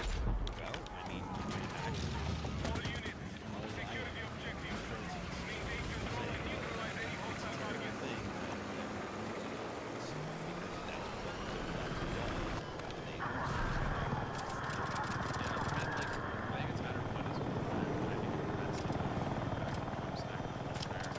up in the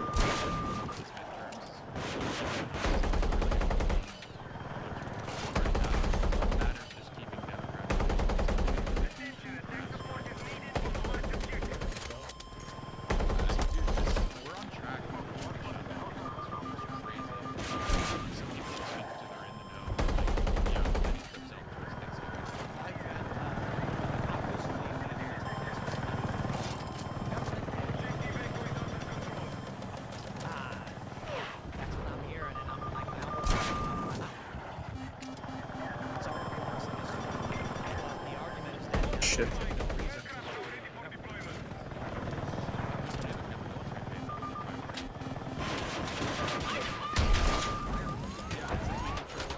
Oh, we fucked. Chunks out of their stuff first, like snaps on the chopping block, those sorts of things. I got a direct hit on elsewhere, that. but it's like, yeah, the light Republicans tank. certainly don't really have too much motivation now that the military's been paid to come to the negotiating table. And then also, like, this is just how shutdowns work. Is the party that's asking for something is always going to pay for it, no matter what. Like the last shutdown was over portable funding, and even like all the public it's got paid on. So like likewise, like that president there. Come on! Okay, uncle, get out. But it's funny because it's like this is what the fifth story we have. Usually a shutdown is like a really big deal. Like you know, everyone's talking about it. Like I was setting up for the show today for the morning show. And I was like, do I even like talk about this shutdown? Does anyone really even care? So the big reason why is because the media will make it a big deal if it can be blamed on Republicans. Can be believably blamed.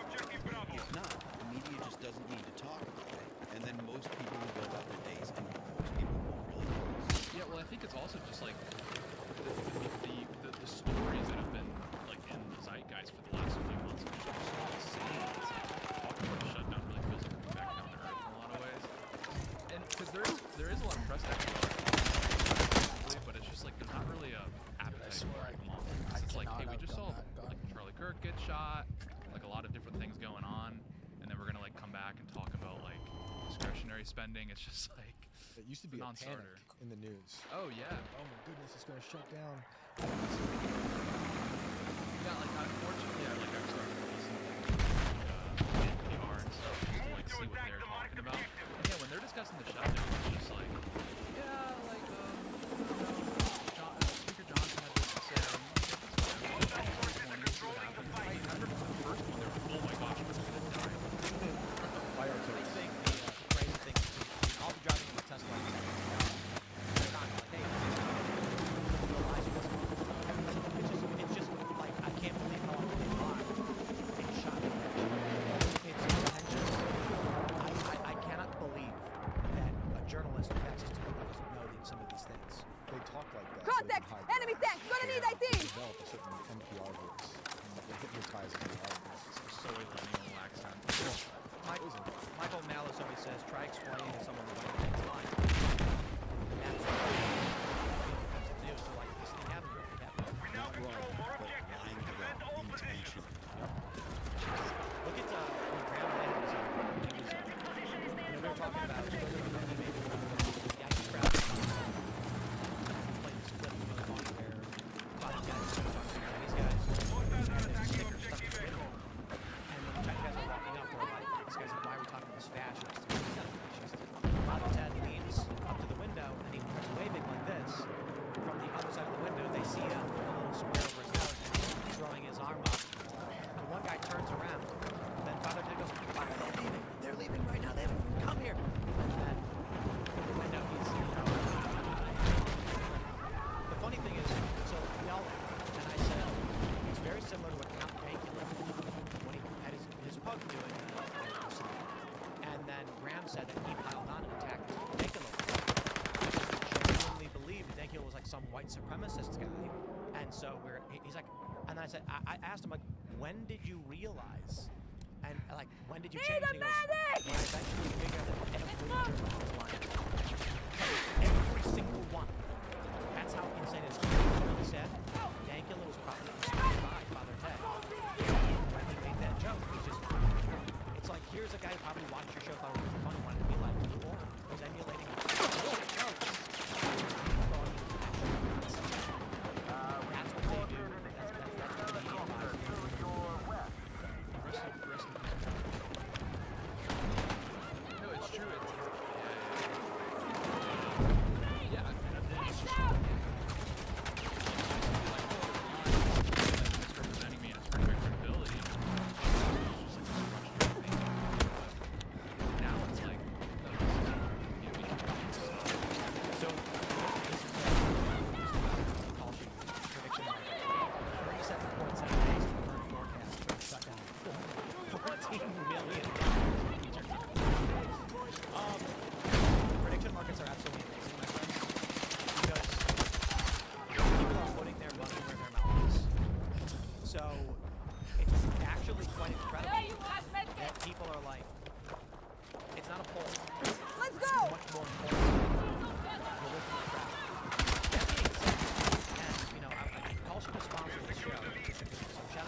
process is, it tends to be correct. It's pretty well. But people are also hatred literally everything. Part of, like, I'm split. Enemy tank, Part of gonna it need is really ID. amazing that you can. Part of it worries me.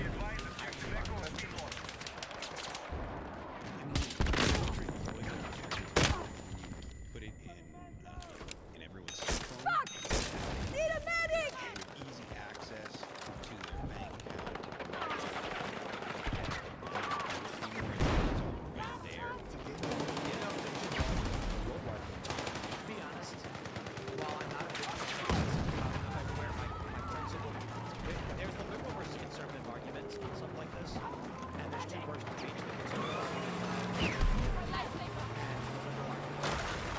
Also, there is the conservative argument is everything within moderation, so it's fine to have faith as long as people are making the right choices. And the liberal argument of people can choose for themselves, it's wrong for them to choose for them.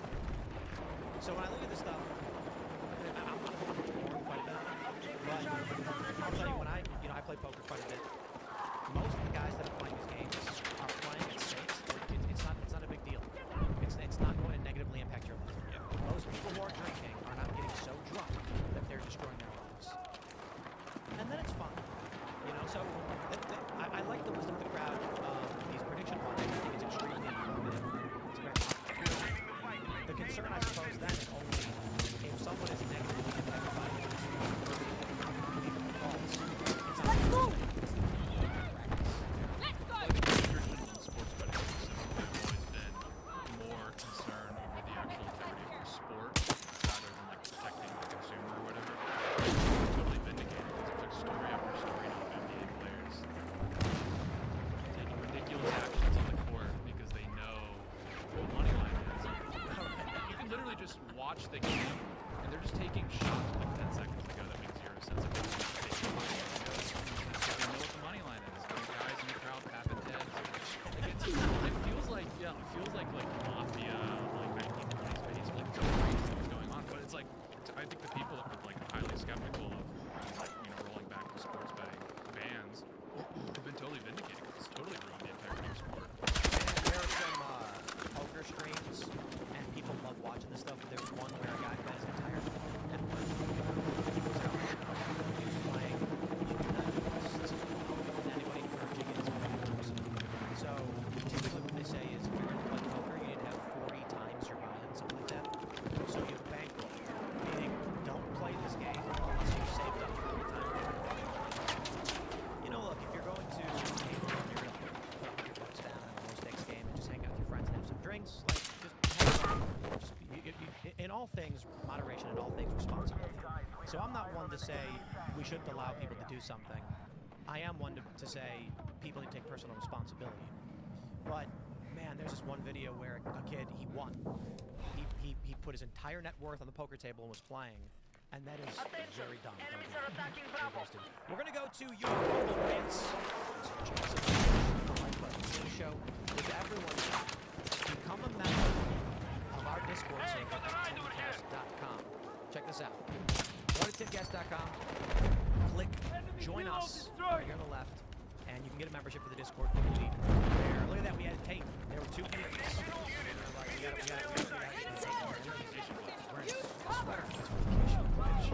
So, join the Discord. As a member, you're helping keep this company on the possible, but more importantly, the community is everything. With as crazy as things are getting. Look, man, the way governments fall, the way confidence breaks, is when people don't have neighbors to talk to. When the left says, shut to Carl Benjamin. When the left says diversity is our strength, people are shocked, and these conservatives laugh and say, no, it's not. Diversity is not our strength. What I don't understand is liberals look at you are not included in that statement. Diversity is their strength. It strips you of your power, your ability to communicate with your neighbors, rally against tyranny. That's why it's not ours, someone else's. We have this Discord community where you can hang out, talk to like-minded individuals, and so long as you have people who can provide you support or provide support for, it becomes increasingly difficult for these evil people to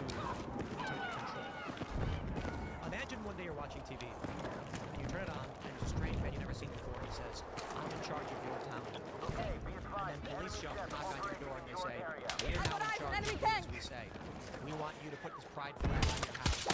You're not allowed to buy these products anymore. You're sitting there going, yeah, it is. Now imagine you have a real community with your locals and your neighbors, and someone comes on the TV and says, we're all going to fly these flags. And you get in your group chat, you get in your online communication, your Discord, whatever it is, or your town hall, and everyone says, we ain't doing it. You got your back, you got mine. Everybody says no. Then when you psychopaths start to say, hang the flag, you say, you've got a community of people who are backing you, and you know.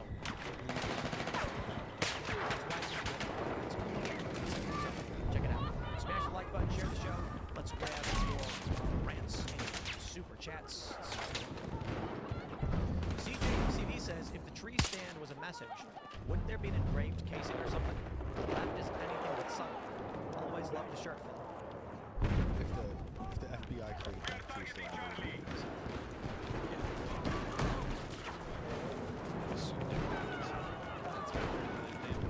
There's some bars right there obsessed with Easter. So like, no, they literally can't do this. They literally cannot resist the urge. Wouldn't that speak to this actually being something more serious? That's what I mean. So I'm like, this means this was like. So, Thubia says, Tim, why would anyone want to not threats against you? We'll start with Ian's position. Ian's argument is that by talking about it, you're manifesting. You are creating the ideas in the minds of people which they can then act upon. And he's not completely wrong, but he's largely wrong in his own country. This argument is, don't bring it up, because someone would consider it may in the future. It's kind of like the school shootings. When they started to get crazy, it's because no one had considered it. Harry Tubman said, I freed many slaves. I would have freed many more if only they knew they were slaves. If the concept doesn't exist among the people, we don't see that concept. Also worked with the American Revolution. The idea of governance by the people was something that was very ancient. And modern government was divine providence of kings. And so once the idea of liberty, and we call this classical liberalism, it's in the true sense of, the people governing themselves, it started to become ubiquitous. So right now, that's one of the concerns. I get it, I suppose. The other is that giving away information. Come on! One of the instances we had was forced to evacuate for 3 hours because somehow the person who left the threat against us was inside the building. We went through this whole process. Somebody was leaking information, increasing the security threats. Nobody would do it until they had to.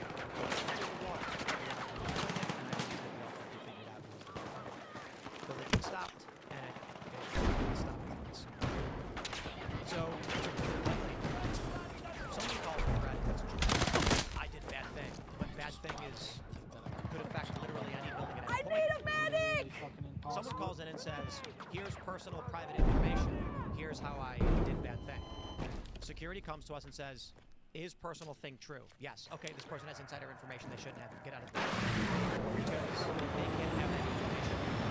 One of the protections is they can pay the money. But there's another reason of, we don't want to look weak, and we don't want people to think that we're fazed by threats, blah, blah, blah. That's silly. The left claims everything's a threat. Someone could fart and they oh, help, I'm being killed, and they rally around it and use it to manipulate people. Meanwhile, the right is like, just don't say anything. How many prominent conservatives routinely talk about threats?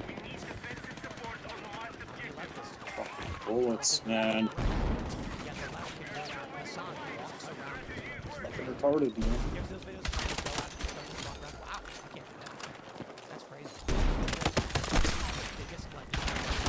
Oh my fucking god. So even Hassan.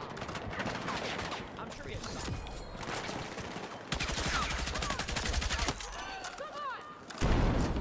We're talking about threats. Screw people being scared of how bad it actually is. They need to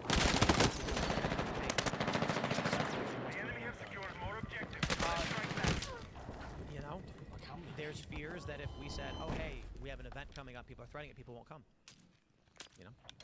So I will stress, we do have an event coming up. There aren't any threats. This is the Culture War Podcast live. Let me see. Who do we have? Are the guests listed? I think we got Emily Saves America. We've got, oh yeah, we got it. We got Alex Stein, Emily Saves America, Myron Gaines, Brian Shapiro, and we're talking about dating in the modern age. November 8th, live in DC at the DC Comedy Loft. Tickets are available now. Get your tickets while you can, because we've basically, I think we've effectively sold out every show we did last time. It's only like 200 seats, and they're gone quick. DCComedyLoft.com, you'll find the show there. All right. JJ Mack says, have Tate read 2 Thessalonians 2:1 through 12. Tim, you've seen Black-pilled. Hope is in truth. Now finish 2 Thessalonians 2 on your own and read Revelation 18. Then read to 22. Christ is Lord, acknowledged or not. I don't like the phrase black-pilled. Hassan is black-pilled. You see what happened with that when he screamed? He hated the left. He was back-pilled and nihilistic and just losing it.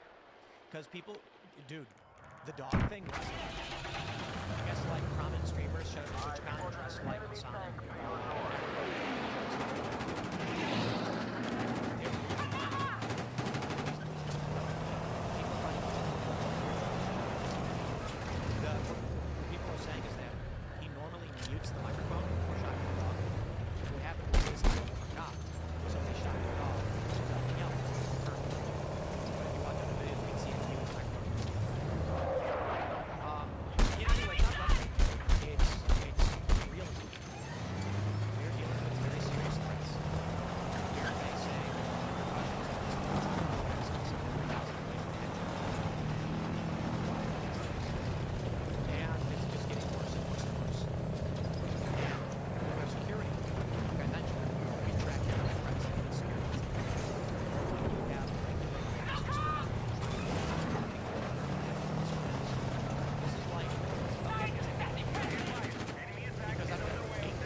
What the?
Secondary. Obviously, very serious with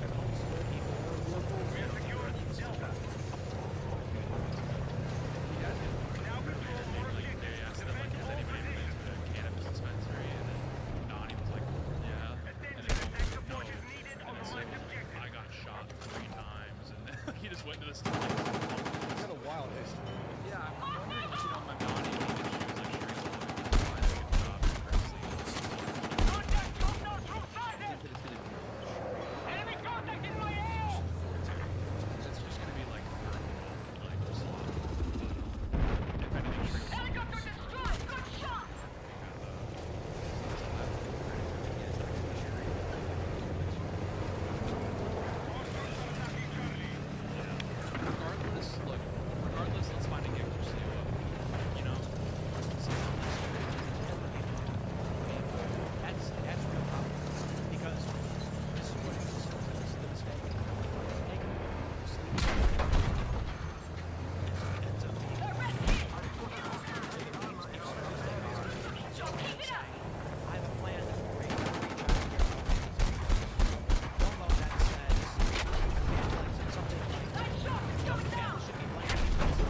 he worked with Trump, but then when Bloomberg tried it, he was just the butt of every joke, like on like American Samoa. So it's like a very specific line. I got a lot of guys, but I think George Santos should be managing the city.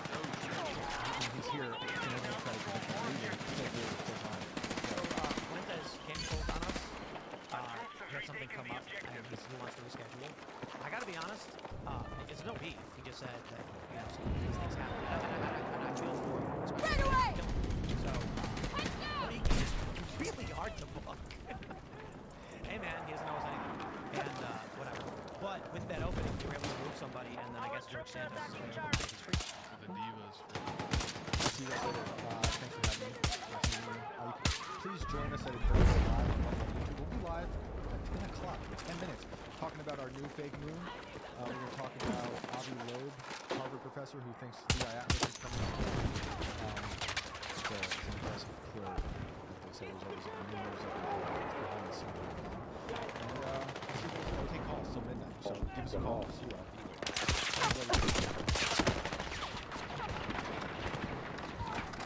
Make sure you check out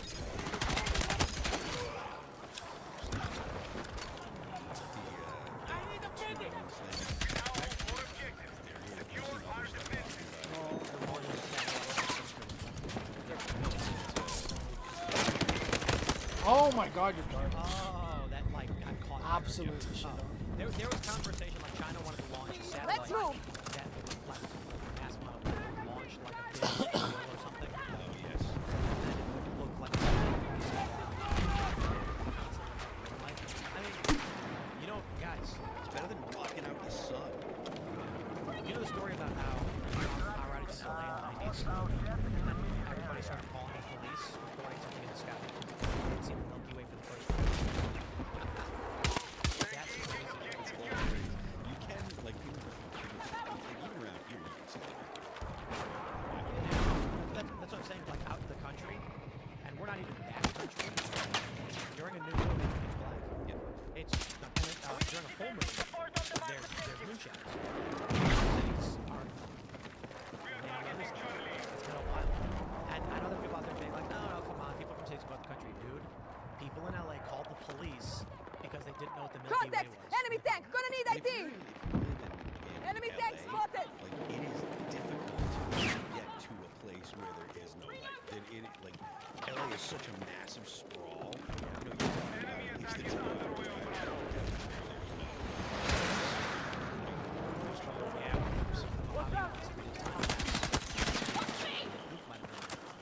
Time-lapse Milky Way shots. And they look super cool. I want to go down to the southern hemisphere, so we look in towards the center of the galaxy here in the northern hemisphere. You're seeing one of the arms. I got you! Out of the galaxy.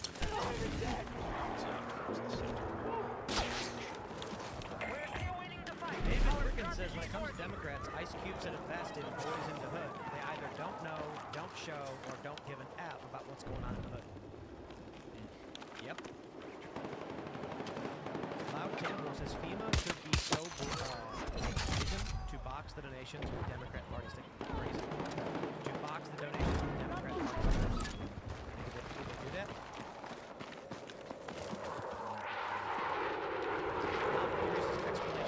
Emotional states, pain, fear, etc. shut down the prefrontal cortex, the cognitive center of the brain. Indeed, there's a very famous story. It's probably an urban legend or apocryphal, but a group of U.S. sailors ship capsized on a life raft, and one of the sailors grabbed his pistol, took it apart, and took each piece and handed each piece to each guy in the raft, and then he said, "You need to sign a piece, we'll stay together. I'll tell you when I call out a piece."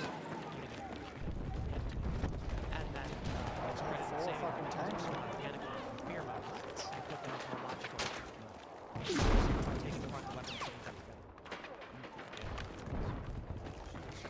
It's probably apocryphal. Ossery says wrong Phil. It says wrong 5, by the way. So I'll read it as verbatim. Wrong 5. I was stationed at MCAS Cherry Point, North Carolina, and there were often deer at the end of the flight line. Here in Macomb, Georgia, where you toured last year, Paul often has deer and hog in the runs. I guess so. Still, I still can't. He gives away his position to shoot a fucking fishes. KP says, Tim, this is your stream, and I support what you're saying on your platform. I want. There are trolls in the chat. That should be. It's not about.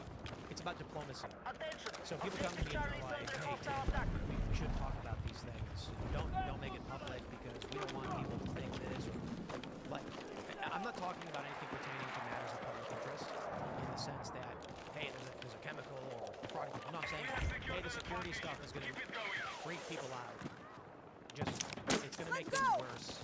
For your sake and for everyone's sake, just keep it on the down low. And that's what everyone on the right has done. Even Steven Crowder said he felt a little guilty by not telling people the threats that he faced when he was doing things online. Because maybe if he had explained to people how serious the threats and attacks against him were, Charlie may have had better protection or done something different. And I had this conversation with Steven about this. He was right. We get told by our security companies, we get told by other conservative personalities. Just don't talk about it because you don't want to put the idea out there, you don't want to give people access to information, and then it just keeps getting worse. I don't know how it can get worse this way. So when they're like, oh, people, the left is already going around posting lists of names of people they want to kill.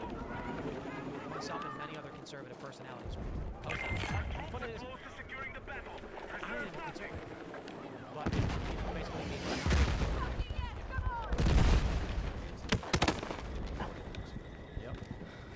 all right, we got this from Tech Genesis. It says, I'm baptized and confirmed Catholic, but don't practice or participate. But I think at this point, the Pope needs to re-implement the Knights Templar as a volunteer force. So watch your stream. These churches. Who were you talking about last week when I said they're more likely to yell Deus Vult? I can't remember. I don't know. I made it. I was like, was it Matt Walsh? Maybe. I think I was talking to Seamus. Oh yeah. He was talking about Matt Walsh and some other conservative. I'm like, yeah. I'm willing to believe that Matt Walsh is more likely to scream out Deus Vult. Remember, you guys remember when I called Matt Walsh a paladin? He didn't know what that was. but I'm not saying that derisively. No, paladin is actually a compliment. Yeah. Unless you're a WoW.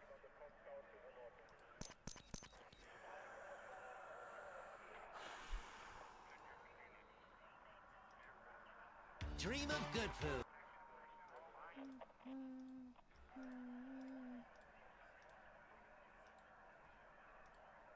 And I know a lot of, this is the crazy thing because there's a lot of people that just, no matter what happens, any discussion of Nick is negative or angry. Holy shit. We had been talking to I've Nick gotten about 66 coming kills on IRL in the Culture War.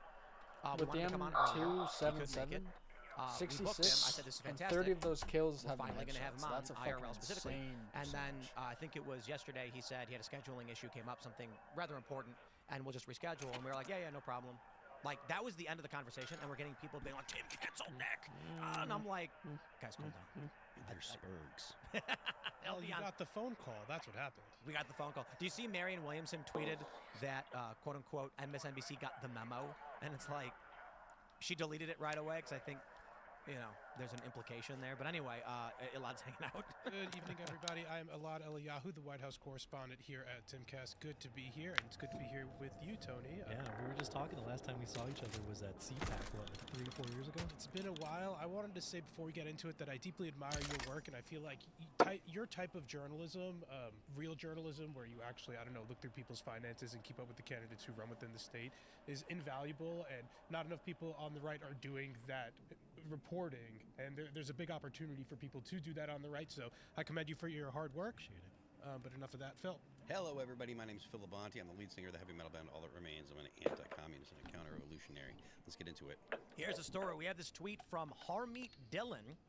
She is AAG Civil Rights at the DOJ serving under Pam Bondi. She says, this is exactly why the Ninth Circuit just said POTUS can send in the National Guard. Incredible fail. And to which she is referring is this tweet from Nick Sorter. Breaking, Portland police just provided cover. What the fuck is frangible?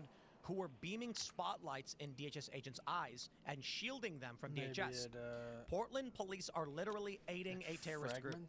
A DHS agent came out and confronted Portland police, calling them out for allowing terrorists to hide behind them. She's literally running behind you guys. Portland police pretended like they saw nothing at all, although they were standing just 15 feet away from the assailants, which DHS had just marked with countless pepper balls, lights, and lasers over the course of several minutes. I was 3 times the distance away, and even I saw what was going on. Shameful. Something must be done with Portland police now. Let's roll tape. You can see for yourself. You can see they are shooting at an Antifa hiding behind street signs. The individual shining something in the. They're trying to shine a high-powered daylight. It's like a daylight flashlight. It looks like. And then they run for the police. Antifa thugs run for cover. Behind Portland police. Oh my God! You've got to be kidding me. Light the police up with gas. And then look at this. From behind the police, using the daylight flashlight on the DHS agents. From behind the police. Shoot everybody else to shoot one person with bullets. You got come on. This person did this because now DHS cannot shoot them. That was the point. That the cops are in shield.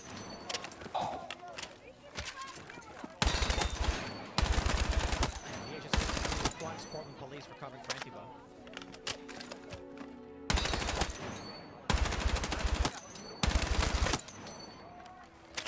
Moments before federal agents mark their targets.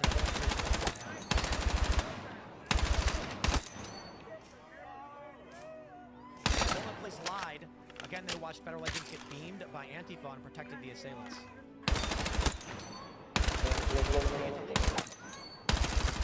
I wouldn't be surprised if these people are working with the police directly and the cops know who they are. So I'm going to stress for everybody, we go back years, and there was that video where a cop is seen, I think it's in Seattle, and he's like yelling at the protesters, "You win, I quit, I'm leaving." And there's another video where a guy is being attacked by Antifa and the cops jump out of their vehicle and arrest the victim. This is not the first time it's happened, it won't be the last.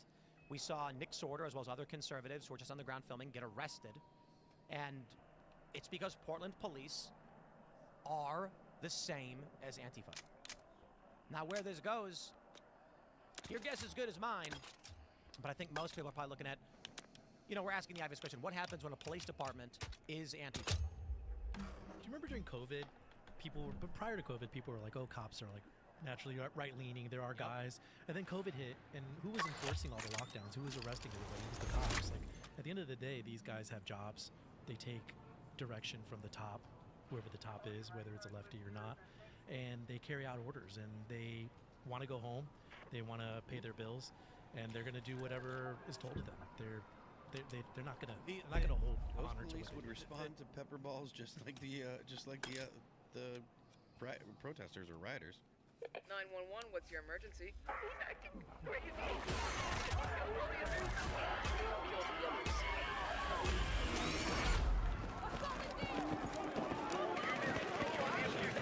Maintain control and neutralize any hostile targets. This is home.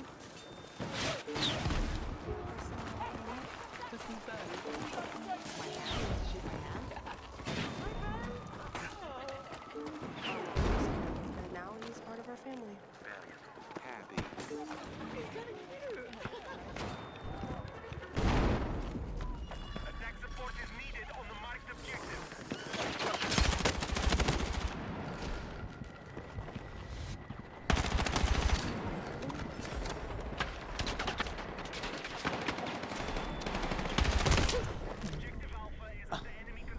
Dude, that thing shoots so slow and I just got absolutely fucking melted.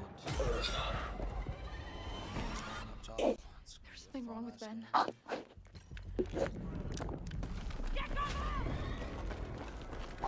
Hey, what happened? Hey, Lucy.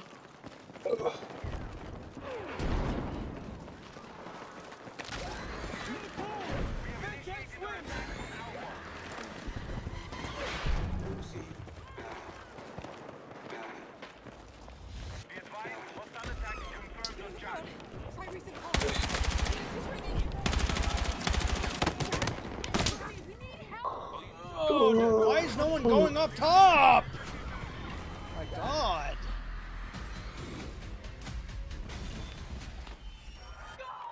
Shit is unplayable, man. Here, just send the police.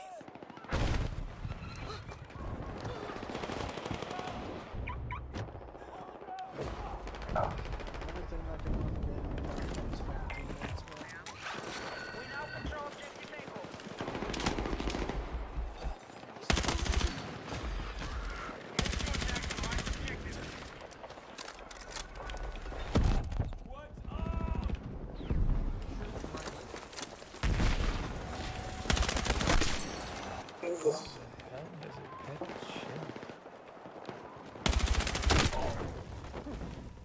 Yeah, you're gonna watch me stream? Yeah, not this fucking game.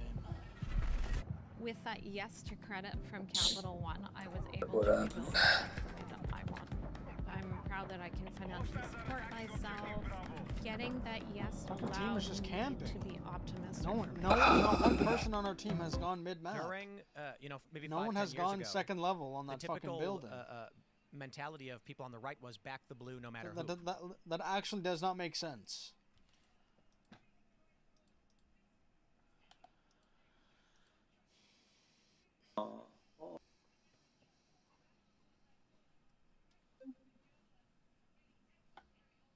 So sad. To the dude. facts. You acknowledge it should be the best this. map in the game, but if your teammates are bad and stupid and don't play it properly, it's a fucking horrible piece of shit. It's literal fucking, like, the most annoying shit ever.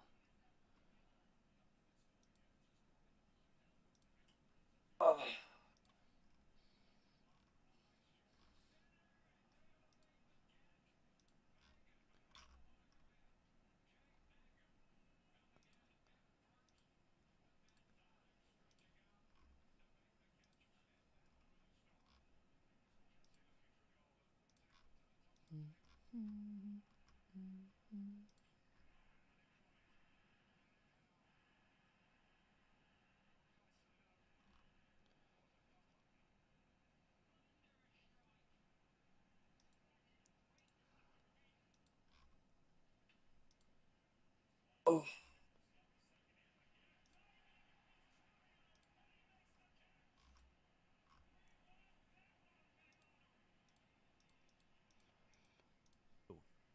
Then they started to discover around the George Floyd riots with COVID that many of these cops are communists.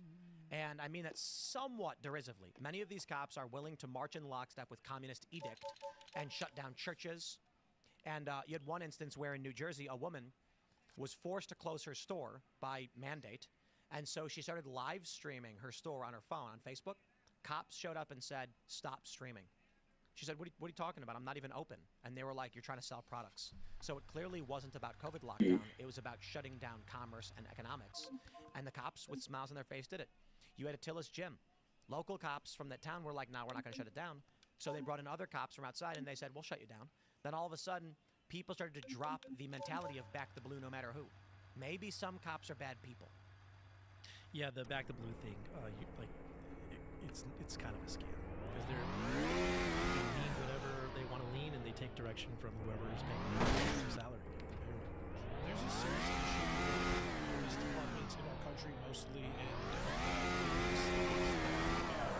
refusing to coordinate and cooperate with ICE and DHS agents, and that makes their jobs more difficult. So I think that's what we're seeing, like, the breakdown of, because the DHS agents are not coordinating with the police department, not able to coordinate with each other. And I think all of these police departments are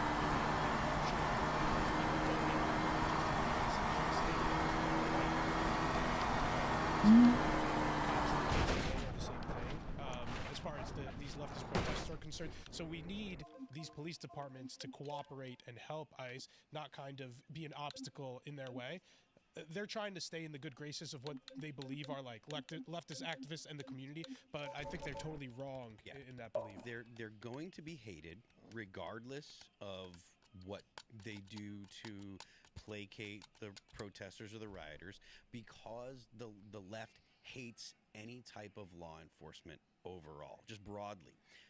The DHS agents that were up there that were shooting pepper balls at the protesters, they should have continued to shoot the pepper balls when the people went behind the police and said, sorry guys, we weren't aiming at you. Those are less than lethal. They're not going to hurt anybody. They're not actually going to injure the police. The police need to do their job. There's no way the local cops were unaware that those shots were happening. Yeah. So when that woman ran towards them, I agree. The feds should not have stopped any of their enforcement action. They should have carried on standard enforcement as they normally would. I understand whether it's cops or anyone else, they're probably going to hold their fire on the pepper balls because they don't want to go after anybody else, right? They don't want to accidentally hit innocent people. But that shouldn't mean the Portland police turn this person over right away. Grab them and say, hey, you ain't playing this game with us. Instead, the cops protected her and let her go. I mean, you had these not Portland police, we had police and federal agents, FBI agents. Remember, they were like during the Floyd riots, they were taking a knee and they were doing all this stuff. And didn't the Trump administration FBI just too. recently fire a bunch of FBI agents that were doing that? Like, the police do have political lean, and like you said, they're not all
for sure.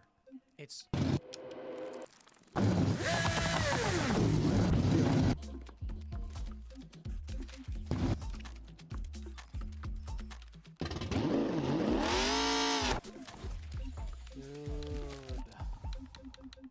A disaster transforms your home into a place of chaos. Where everything that could go wrong does. This is the world of Paul Davis Restoration, where our experts are ready, trained, and equipped to restore your home.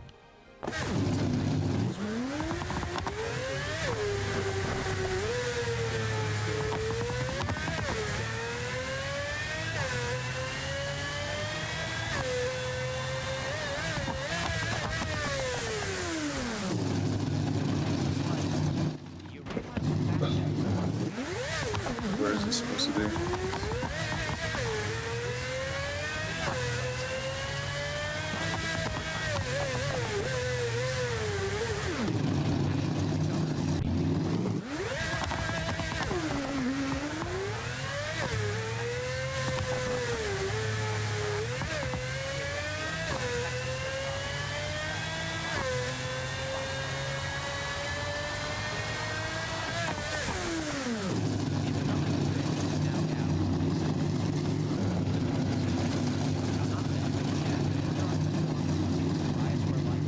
different divisions of police were like at each other at odds.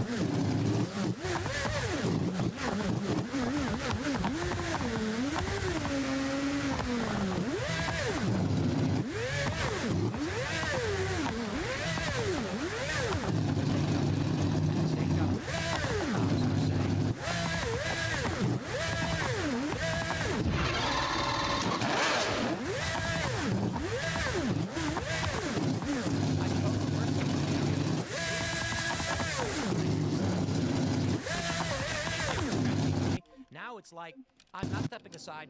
Ma'am, you're free to go.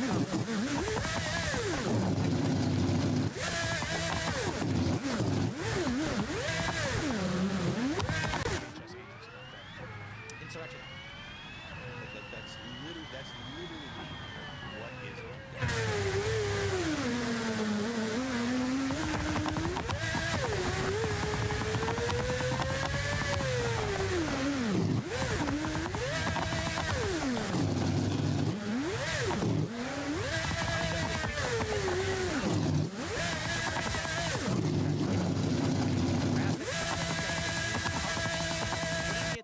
highest threat level and suggesting others take action. Take a look at this graphic. What are those threat level? levels? Red. There's red, and then what? There's Yellow, light orange, orange, red, red. I wonder who got insulted. I doubt it. So there's also this, which appears to be on a light post. You can see there's Nick Shirley. Congratulations. I can't read. What is that? I can't read that one. Thomas Allen, Black Rebel. Oh, Cam Higby. Hey, Cam, how's it going? Leftists in these areas are putting up flyers to target people. For physical violence and tactical violence. Nice. Portland is in a very, very strange place right now. There was this Jubilee put out a debate between two leftists and one of the debate mates, one of the conservatives in Portland. It's popular. People are and the leftists are like the crime is actually down. I'm like, I don't care. If you have 10 Antifa that keep terrorizing the downtown and commerce is down, crime isn't the issue. So Trump needs to send in the National Guard, invoke the Insurrection Act, and I honestly think the only way we get out of this is if Trump actually, I don't know, I think it's Insurrection Act, commandeers the local government, and then has new elections and cleans everything up. Have we seen that, like, in modern times, Insurrection Act? Insurrection Act, yes. LA riots, easy example.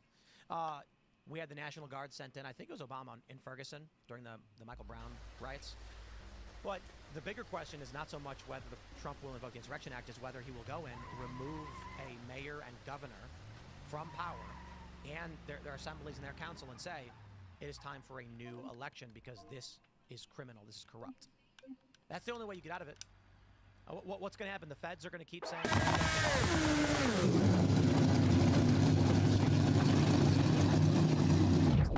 Like, nobody's going to cooperate, the local police won't cooperate with you. You know, they did an...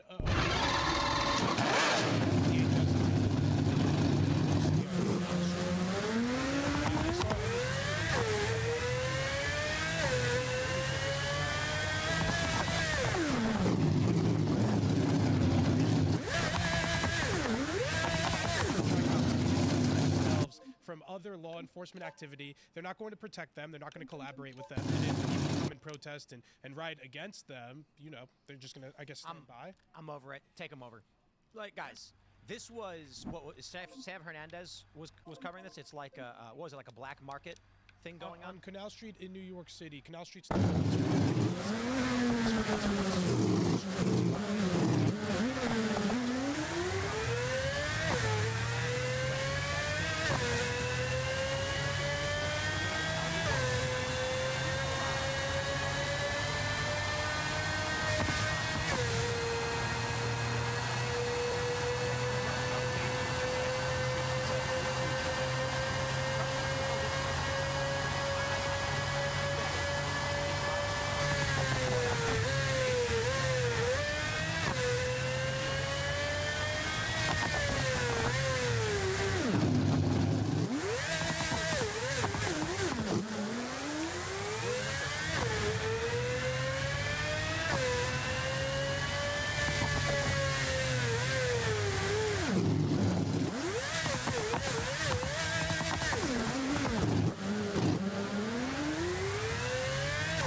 Confidants, everybody who's aligned with him knows this. There's no question.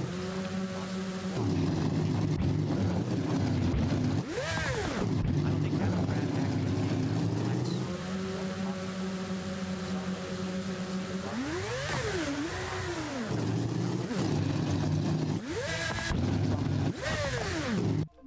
there and Democrats win.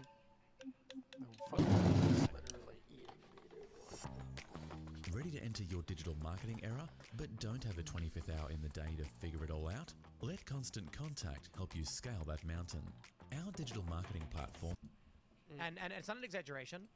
We're well past this point. I hope people wake up to the fact that they arrested Trump's lawyers. Yep. They hunted down Trump supporters. Oh boy. Oh boy. I feel like that scientist in Independence Day when they brought in the body of the alien. You remember that? Played by the guy that plays Data. This is how I feel. Oh boy. It's happening. It's happening. So we are going to find out if those rumors have been true or false. Whoever buys them, restore the Snyderverse. Whoever buys. Now, let's see what this article has to say here over at Cartoon Bray. Warner Bros. Discovery confirms circling like sharks. Warner Bros. Discovery has officially confirmed it is fielding offers for a potential sale, acknowledging for the first time that the entertainment giant is on the market after speculation. That's what I love speculating. That is half the fun of being a movie fan, a gaming fan, an anime fan, and everything in between. Speculating about the rumors. So we heard that it might go up for sale. So now it is. We heard that gun might be out. If it's sold to certain companies, we're going to find out. The company board of directors announced Tuesday has a review of strategic alternatives to maximize shareholder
which WBD reportedly turned down earlier this month at a $20 a share.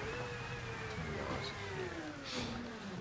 That's the company I think they said that gonna be out if they're bought. The stock jumped more than 8% following news of this review. Of the review. Investors are betting real deals could be on the table even as the company faces pressure to steady its finances and get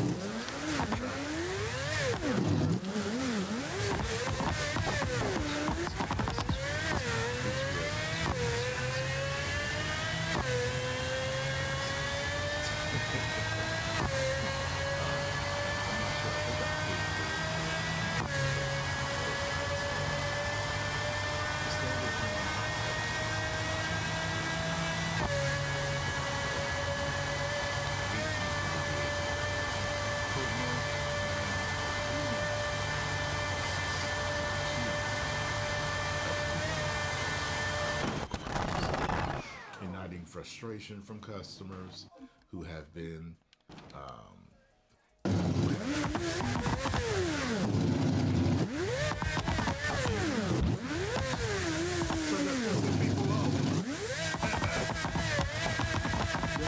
over there talk to Xbox and Game Pass me see what happened to their refs.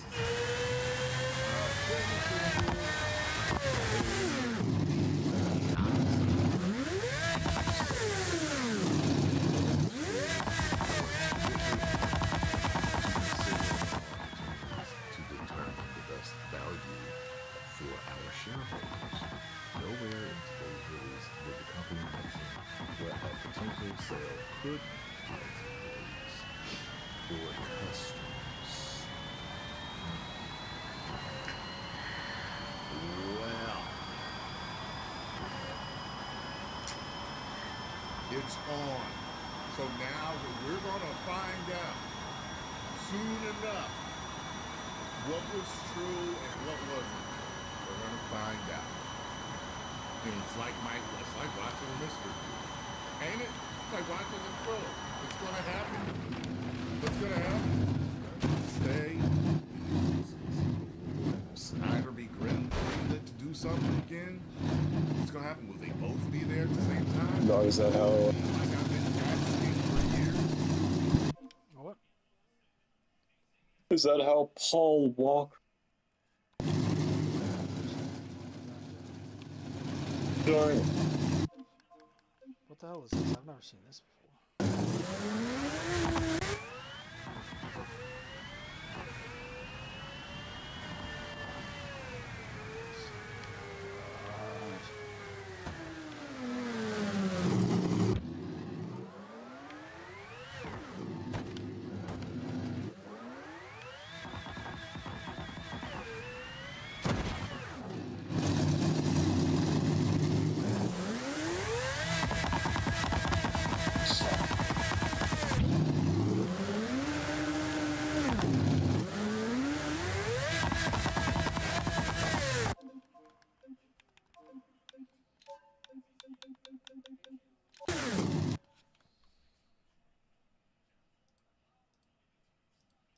And so it has begun.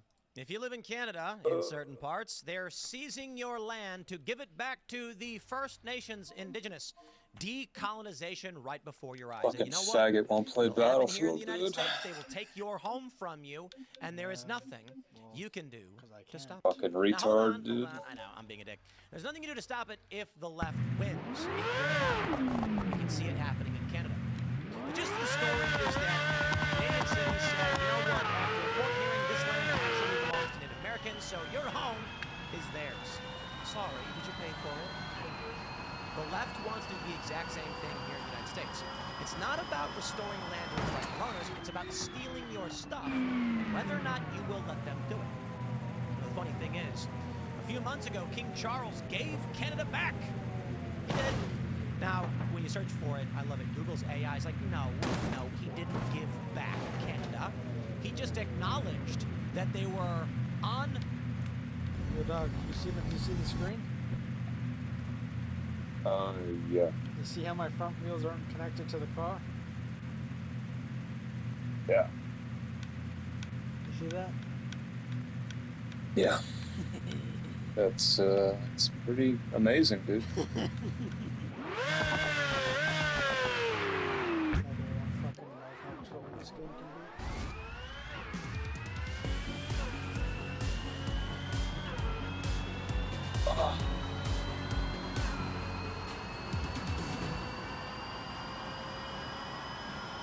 Durex condoms are available in even more sizes, which begs the question, does size really matter? Come on now. It's all about finding your fit. And with all these fits to choose from, nothing feels better. On land that didn't belong to them. So basically, it was a land acknowledgement. He was saying to the Native Americans, this is your land, we are just on it. Which is effectively giving it back to the Native Americans. He's saying, we have no right to this land. It is the unceded territory of the, what is it? Let's get to the story here, this is crazy. Aboriginal title to your property. I like you to imagine what happens if the left wins. You, young man, are buying your first home, fucking illegal. You're Gen Z. You can finally buy a house. It's been a struggle. You're one of the brave few. Yeah. What would you do if you finally... Last shot right now, right?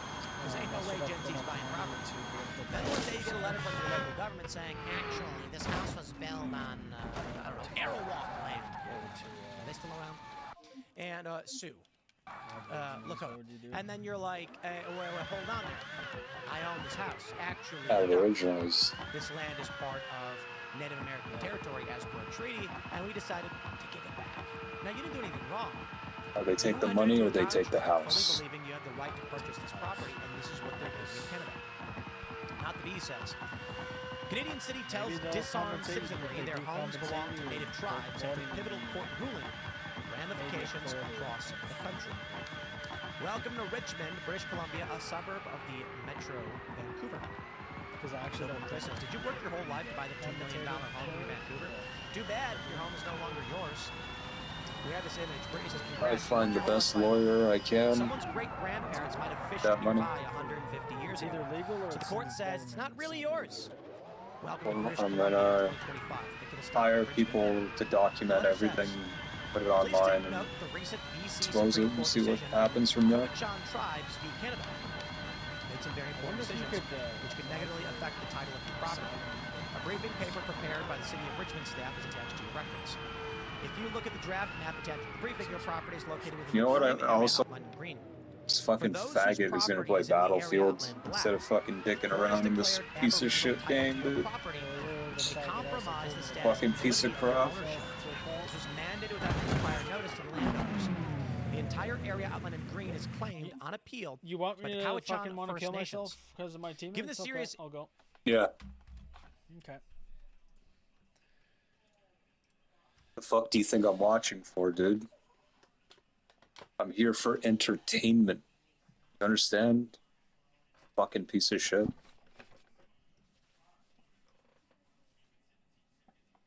Fucking faggot left every game we fucking played, dude. Yeah, because Fucking fag, dude. Fucking piece of shit. Let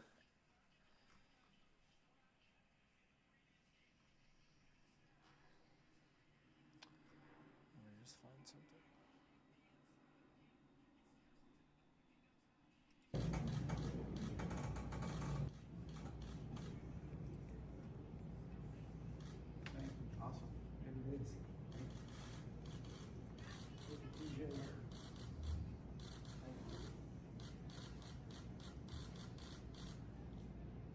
Oh.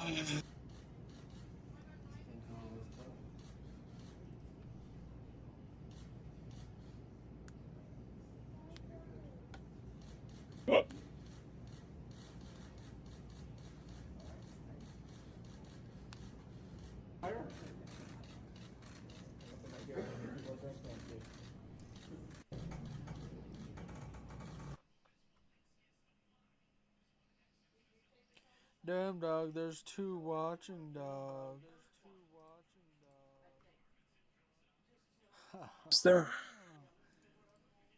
Yeah, I don't know. Maybe it says it, but what does that even mean?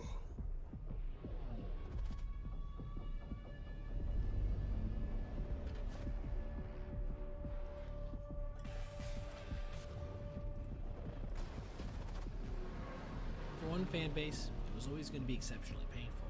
And in yesterday's game, it ended up being Seattle's, who came just 8 outs short of going to their first World Series in franchise history, only to have the walls collapse in around them in a manner that was so painful, one of their star players could be heard literally screaming in agony over it post-game. Having gone as further than any other team in franchise history. When things began, you wouldn't have assumed this would be how it would end up, as Julio Rodriguez led off the contest with a double down the left field line, shortly after being driven in by Josh Naylor. They were off and rolling, but Toronto seemed unfazed, as the team who managed to rebound from a 2-game-to-none deficit tied things up almost immediately after on a 2-out single from Dalton Varsho. The Mariners seemed like they were going to return the favor in the second, and they got back-to-back singles to lead off before J.P. Crawford moved both runners up on a sideline bunt, bringing Leo Rivas to the plate. A player who's pretty good at putting bat on ball and not chasing. But this would not be the case in this AB, as he went way out of the zone on a slider for strike 3 before Victor Robles grounded back to starter Shane Bieber. After a fairly quiet bottom of the second, J-Rod came up with his second big hit of the night, a 4-3 20 feet to 10 pitches. field, giving his squad back the lead. This is where he would stay going into the 5th, as then starter George Kirby proceeded to sign off, while Louis Buffalo jam in the 4th. That meant that when the big dumper hit his 5th home run of the season, he managed to extend the division out to 2 runs. This takes us to our first real notable managerial decision tonight, as Kirby, despite being at just 65 pitches, having given up 1 run to that point, got to take his favorite righty Brian Wu. With Dan Wilson starting the team's bullpen timer, potentially a little bit early, but Wu would do his job for the next 2 innings, introducing this double play to JP that featured a really cool leap over the base runner. This takes us all the way to the 7th. After a nice escape shot from starter Kevin Gossman, one that was partially self-induced by intentional Jackson Gardner went off the wall. Then Isaiah Kiner-Falefa singled the center. Toronto then decided to have a time push both over with a well-executed back. Chasing the test entirely, with Wilson deciding to bring in Edward Bizardo to face George Springer. This was his second time as Springer had seen Bizardo in the series. It had been over 3 with 2 strikeouts versus the Mariners closer Andres Munoz, who in the last game of the season. This decision ended up proving massive almost immediately. You ever accidentally just like kill one of your friends? To give his team the lead with 1 sometimes, the Mariner offense had Yeah, dude, who? put up some kind of fight, but it wouldn't come in game. Nice. Then after Munoz pitched a scoreless frame with the help of Nice. arguably 1 frame too late, well left out to Seattle's 8-9-1 hitters versus Jeff Hoffman. Rivas did a good job to fight the 3-2 count on fastball. Pinch hitter Dom Canzone only got the 2-2 before the same. This brought J-Rod. God, this fucking faggot still hasn't started a fucking game yet, dude. He's fucking gay. Very well, as he would end up striking out despite seeing 6 pitches really nowhere near the zone. And just like that, the Blue Jays were going to the World Series for the first time since 1993. The Mariners heading home. This obviously was exceptionally painful, and you could hear as much during Brian Wu's post-game interview when a player screamed so loudly in the background that it actually interrupted Brian, being caught clearly by the clubhouse microphones. Having gone further than any other team in franchise history. Aaron Levine would later tweet out that he thought it was Julio himself. It's obviously going to be a long off-season for a Seattle team and fan base that will now have to grapple with the fact they had a 2-0 lead in a best-of-7 series, and then a 3-2 lead going into Game 6, and just couldn't manage to put this thing away. As for Toronto, I want to wish them good luck going up against the Dodgers. I anticipate a really good series, and they've truly earned a shot at playing in it. Alright everybody, if you made it this far, I appreciate you watching, and if you did, consider checking out any of these other videos on your screen right now. Shut your absolute fucking mouth.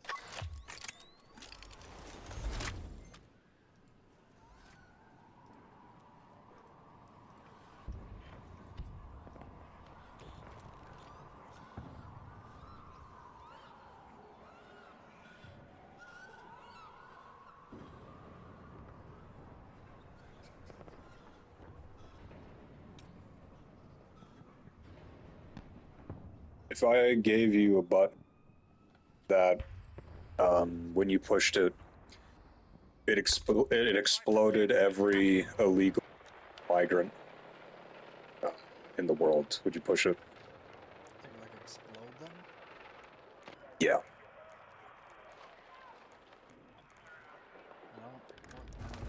All units, objectives are ready for capture. Move out and secure.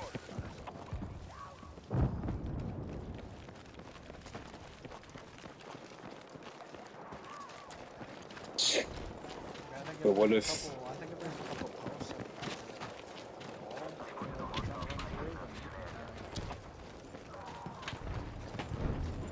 What do you mean? Yeah, they have a couple entries set up. It's fair. Our troops are attacking Charlie.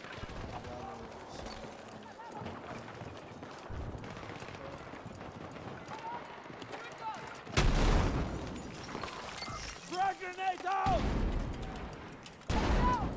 What if one of them fucking murdered your entire family? And I gave you the button again. What would you do? Well, at that point, that's a better question. That's a leading the question, but that's a good question. Oh, it's just a hypothetical, dog.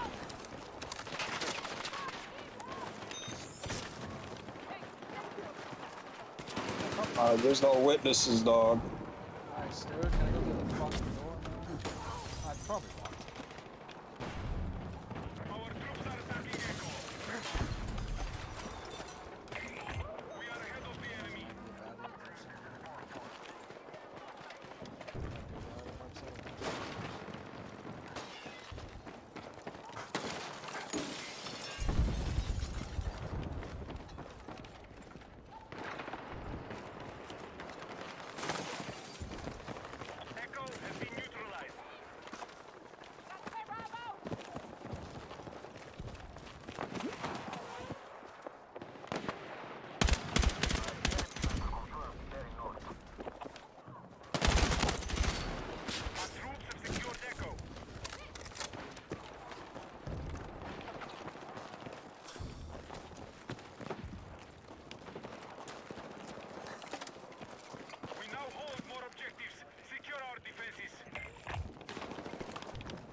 I hate in these games where you do something and it remembers it. So you can't cancel it. It's fucking retarded.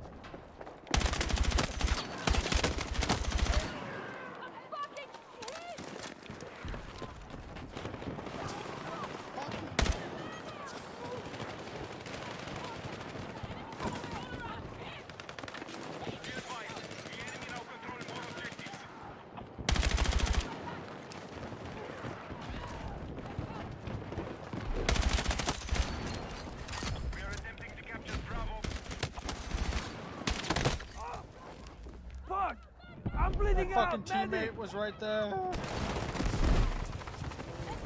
Scheiße, brother. Attention, we are attempting to capture Delta.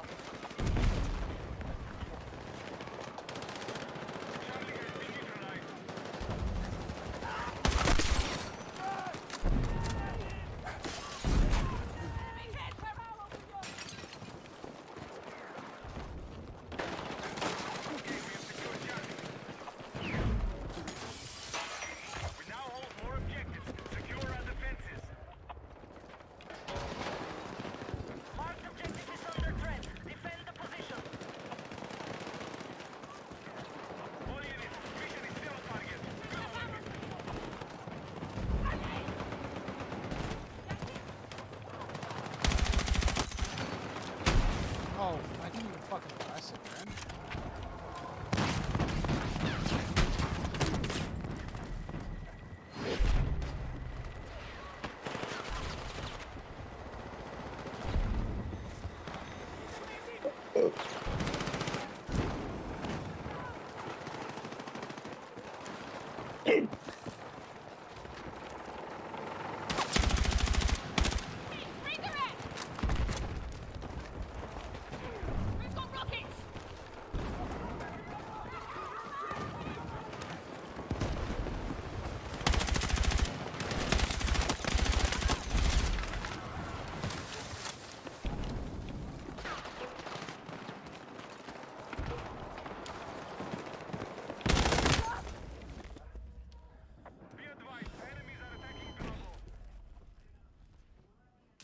I feel like the Russian accents they use for Battlefield games always sound super fake. Just spawned in front of something. What's the supercar of your dreams? That's a hard question because it has to be in the context. If you could only have one supercar, what would it be?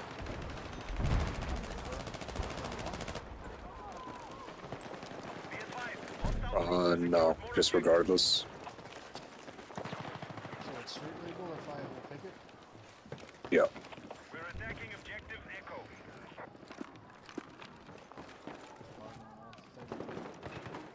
And I can choose whatever Respect. Yeah. Yeah.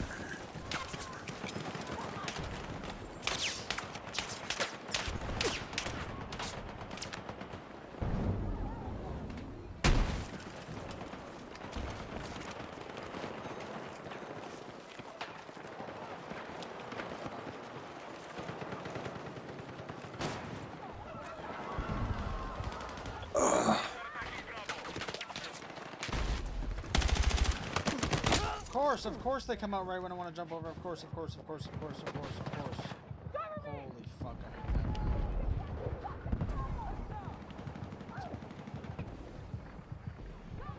Objective Bravo neutralized. I need a medic! He fucking ran past and he got through.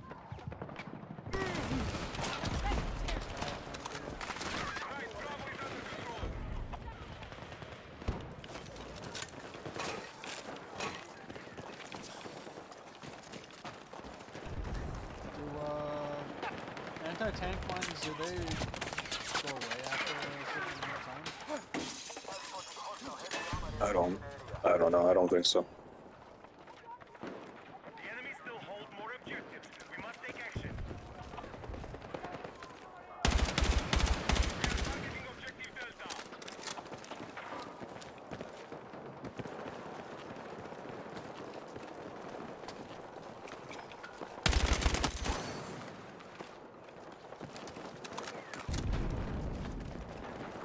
See if that was a retard push there when there's more people.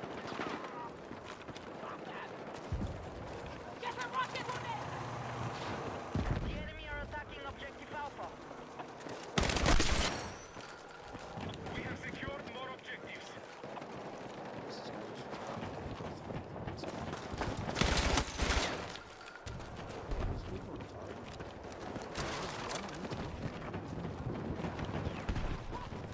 Be advised, enemies are attacking Bravo.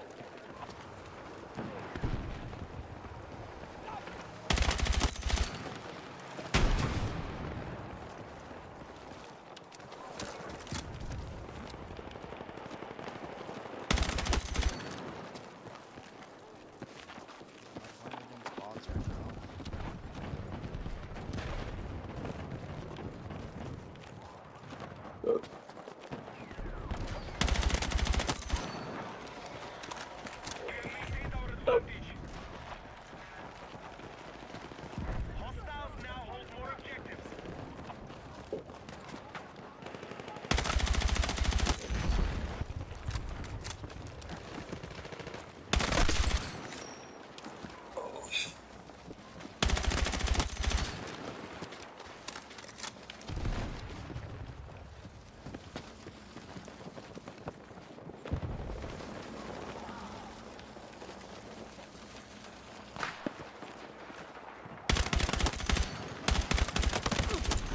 Holy shit, that guy was.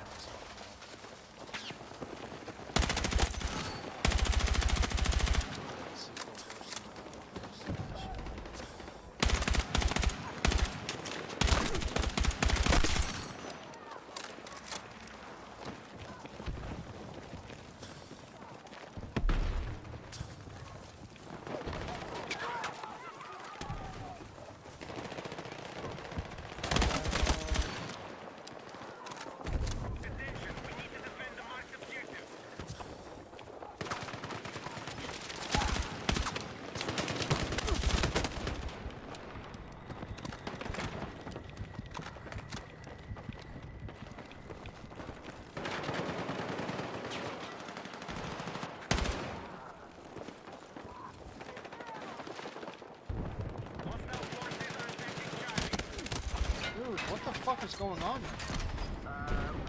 ammo.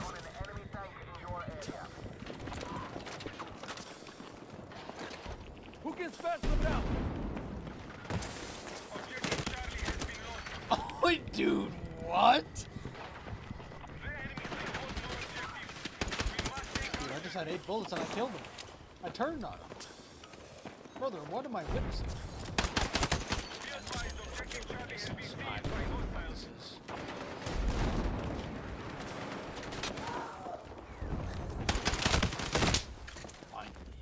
Dude, I just went 31-0. Wait, what? Holy fuck.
Submachine guns have to be the fucking most insane thing I've ever experienced.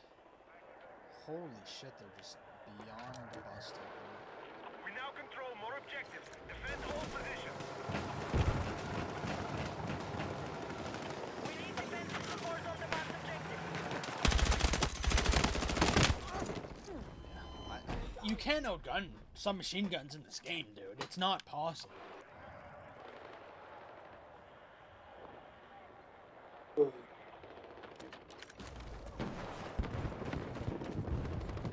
initiated our attack on Echo. Ones that I would choose from would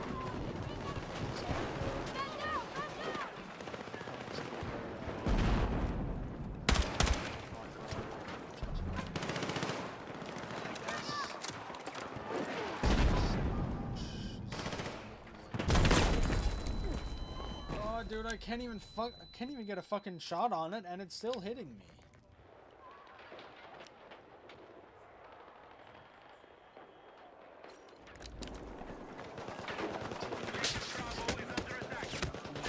Apparently, our team is giving up. Apparently, my God. Enemy attack is underway on Bravo.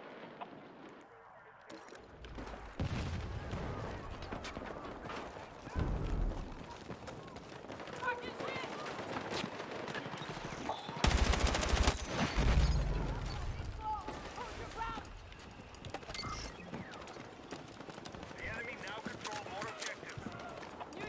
Drag away! Yeah, dude. I'm getting fucking mapped by a sub after I threw a fucking nade at him as well. Impossible. Nerf them all. Literally impossible to outgun it. Actually impossible. They can't miss. No recoil. No range drop off apparently. All have a high fire rate. Impossible. Legitimately not possible to outgun a sub. And this team is horrible.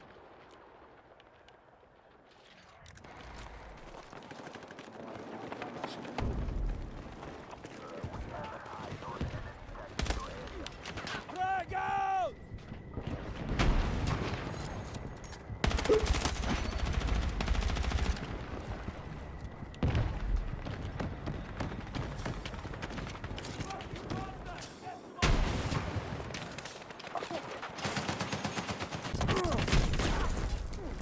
Of course he goes after me.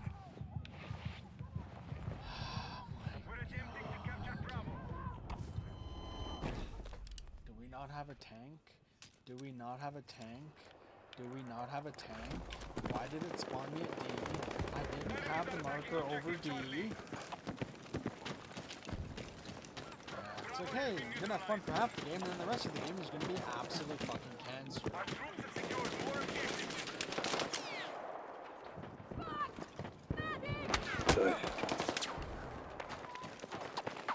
Apparently they can see me, I can't see them.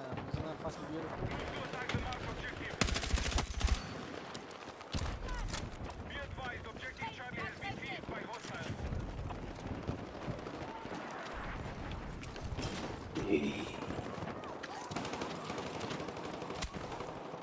Nice.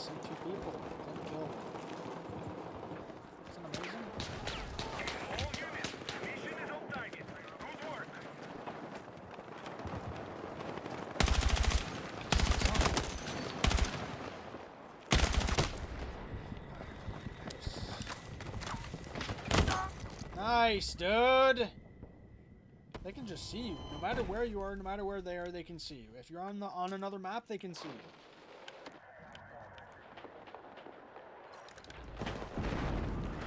He's in a tank, he can see you. You can't see him, even though he's bigger than you.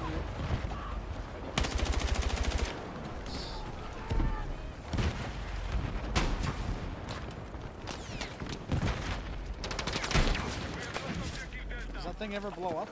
Does it ever blow up?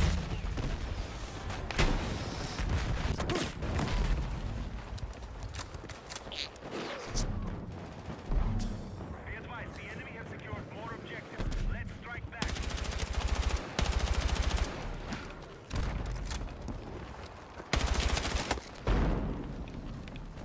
Challenge anyone, because I don't have a team. Whoa. Nice, he just doesn't die, dude. Like, they can literally just walk off. It's so impressive, I don't understand. I'm getting shot through walls when you can't shoot through walls, and they're walking off bullets. Dude, that's amazing. Holy fuck. I wish I could just run away from bullets. Look what he's doing. Don't use a fucking sniper on this map, dude. Fucking retard.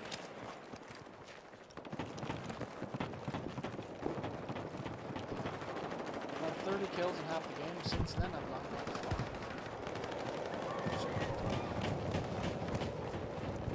We're gonna lose because we deserve to lose because our team is fucking retarded.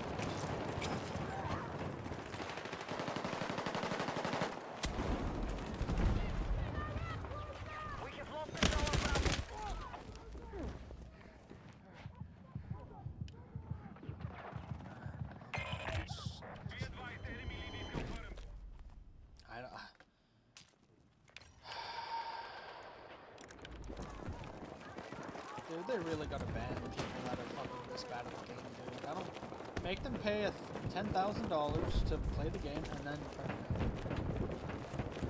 Whoa. This is fucking egregious. Be advised, the enemy still control more objectives. Regroup and attack.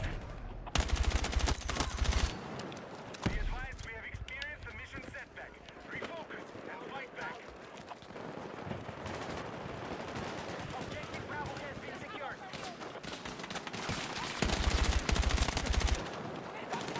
He's not dead, he's still not dead. Oh. He's hitting me.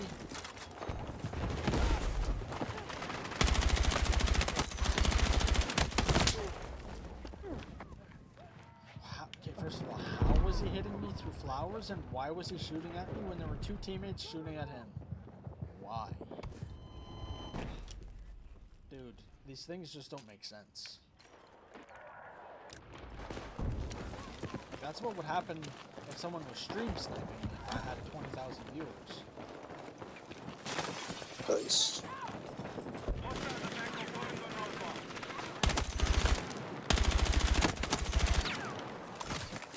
Oh. We're losing. This is fucking insane. Nice.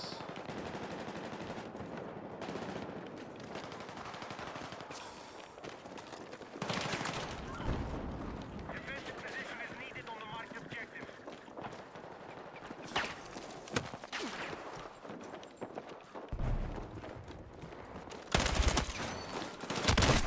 We are targeting Charlie. Objective Charlie secured.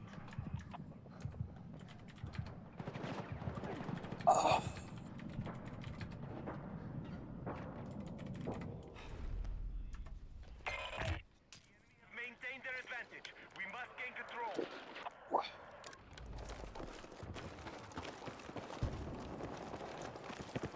Yeah, I don't understand how these mines work.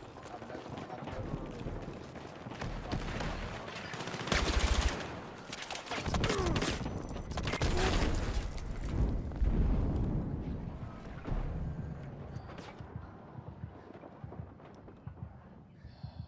Yeah, he has 54 assists. You want to know why he's in a tank? Can't get kills unless he's in a tank. Fucking garbage, man. We are engaging objective Charlie. Why does it love spawning me? I don't understand this.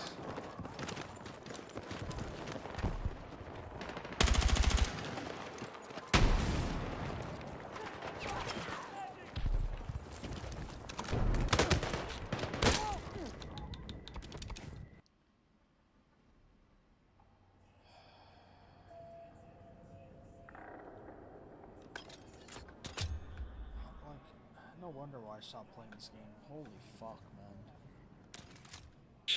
It's so dumb.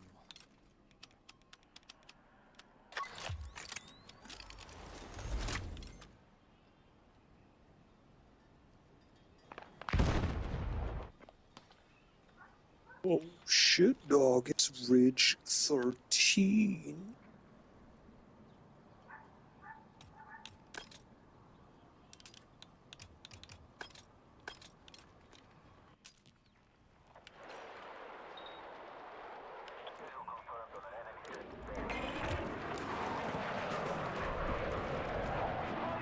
Objectives are ready for capture. Move out and secure.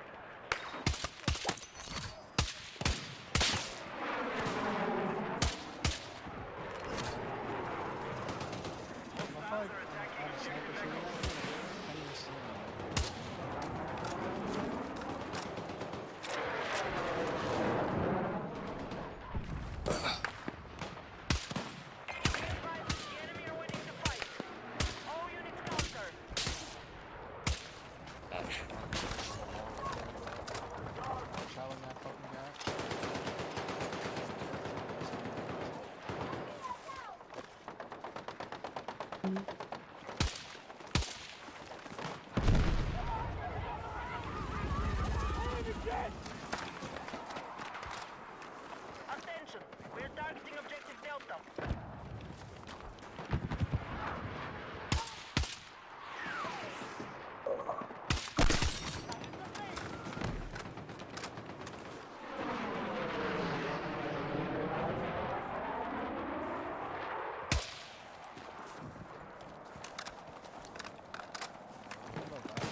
Obviously, I get put on the team that's losing this guy.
Oh,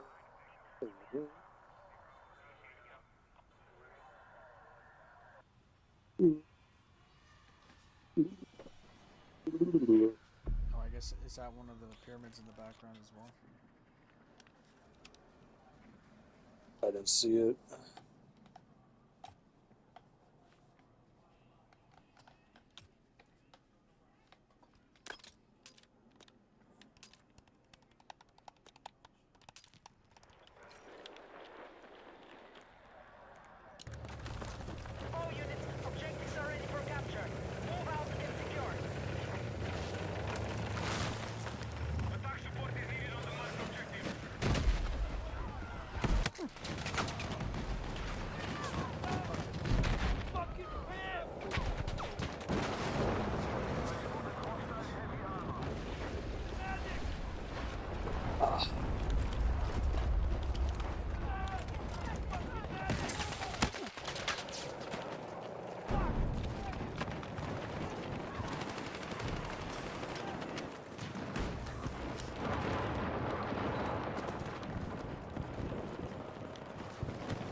truck!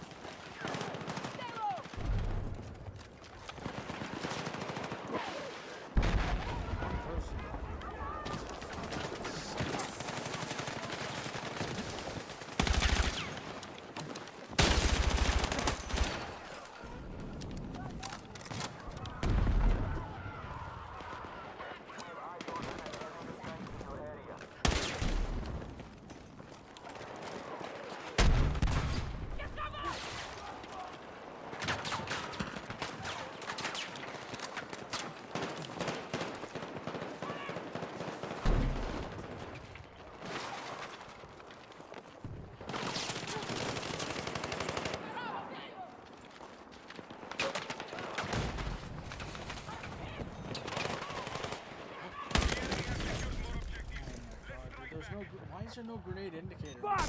Magic! It's so stupid.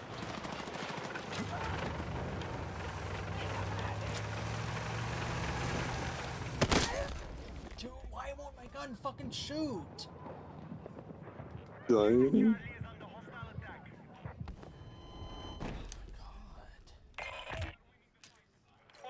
Oh, you gotta pull the trigger.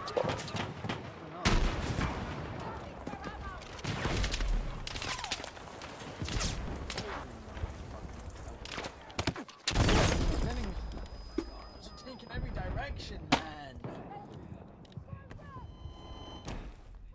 Dude, I've seen 3 people, and the time I saw a third is when I fucking got blown up by a grenade that wasn't there.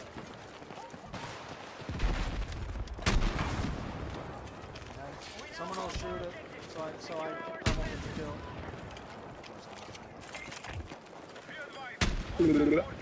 Of course that doesn't hit it. Bro, where's it going?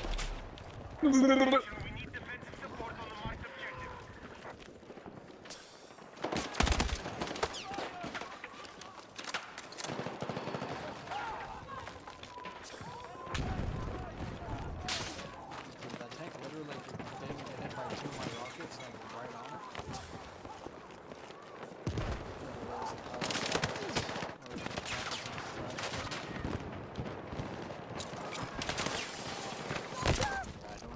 I don't have a team. I don't have a fucking team. God.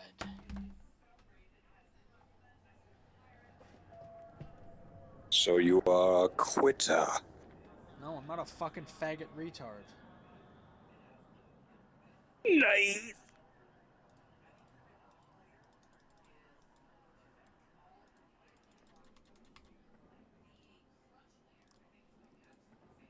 Well, I have to quit the game because it's fucking retarded.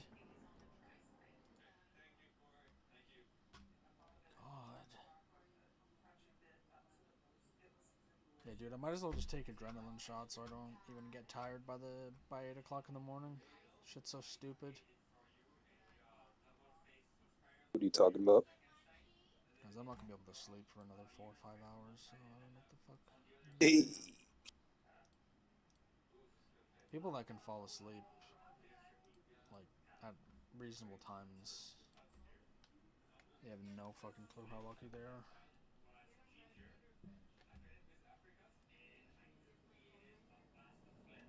Oh, but just go to sleep. Just wake up. Just wake up early. Literal fucking retards that say that.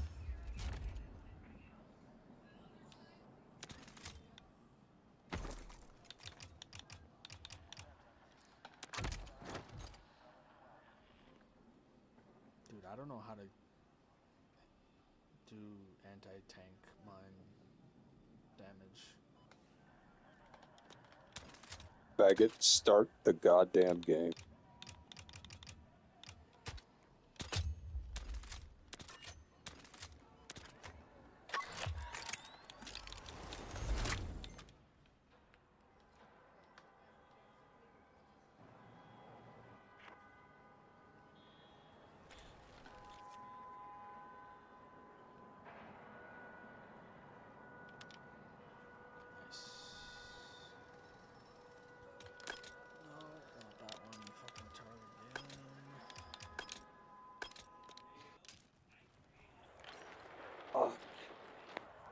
Yeah.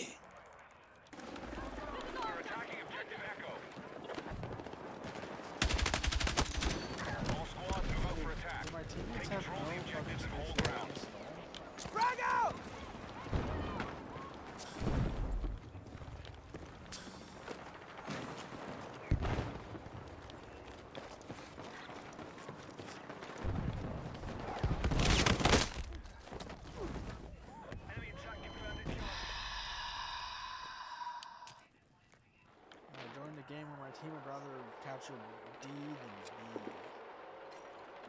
Right. Okay, how much do you want to lose?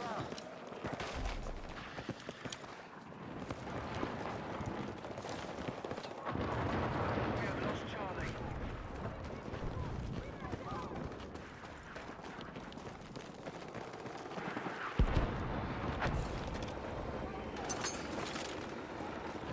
I wondered why you get points for The this. enemy has secured Charlie.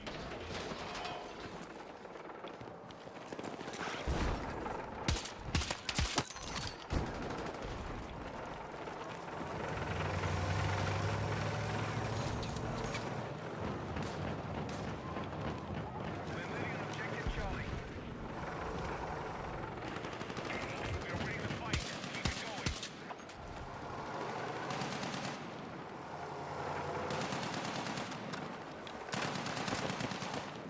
Our forces have It's either neutralized capture objective D or Charlie. capture every other fucking.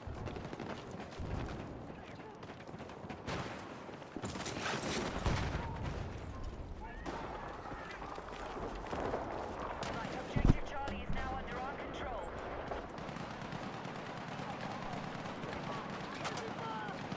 Attack order received.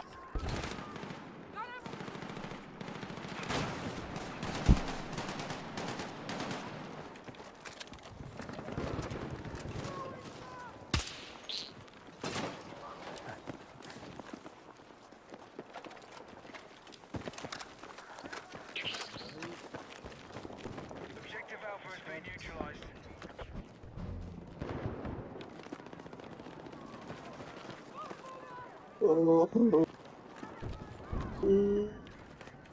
Be advised, Delta is under attack. Delta is under attack.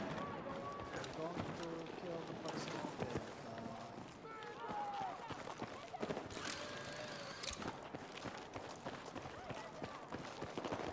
In the corner. Right there. We've begun our assault on Echo.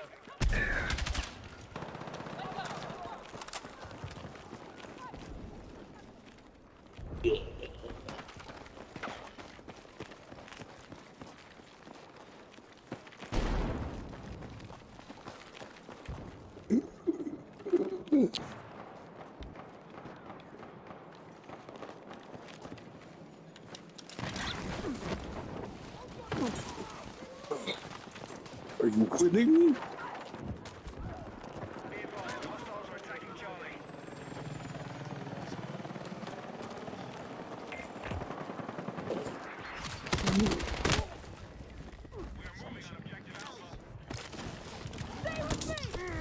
Dog, you gotta.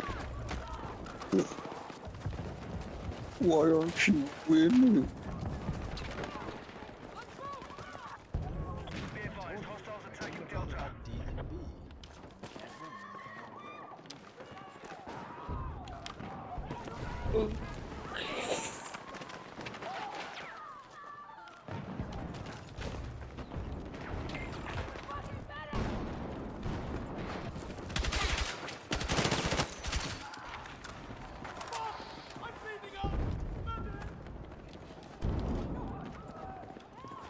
We've neutralized Alpha.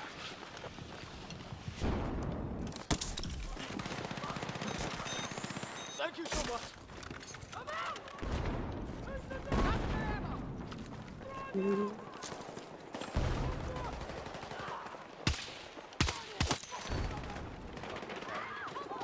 Shoot him with your gun, you fucking piece of shit. Dog, I've like farted like 70 times today, dog.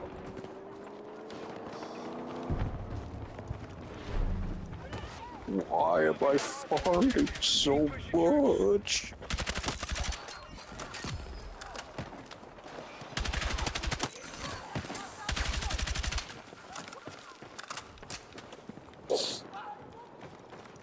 Be advised, Delta is under attack.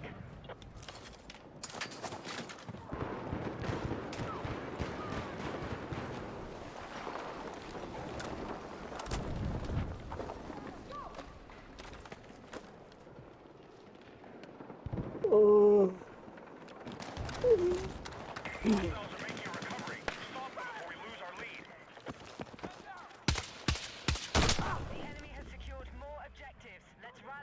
heavy, you lose the map. I need a medic! Whoa.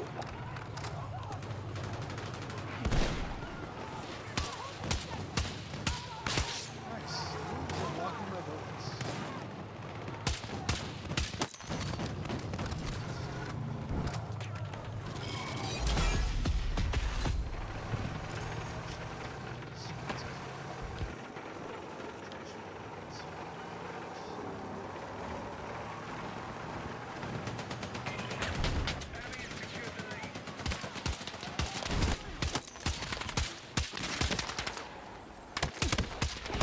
Oh. Nice, I'm getting shot through stairs. Nice, dude. Wonder if I get. Oh, for dog.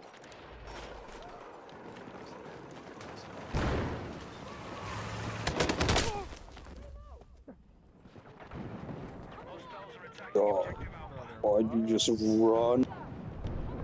Fucking stupid. This fucking guy, yeah, see, that's what happens. You run away and you get fucking killed. Fucking piece of shit. Damn dog, he ran.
Why are they just spawning there, dude?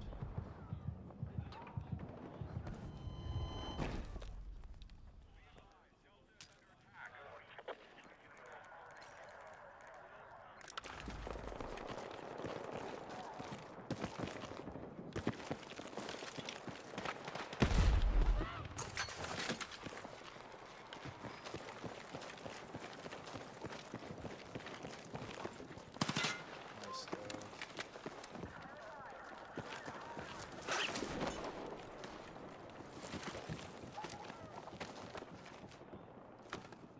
Our attack on Echo is underway.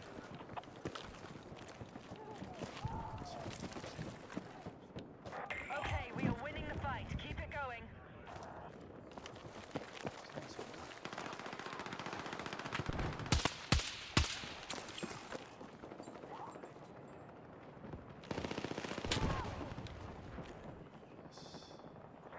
Visual confirmed on hostile heavy armor bearing south.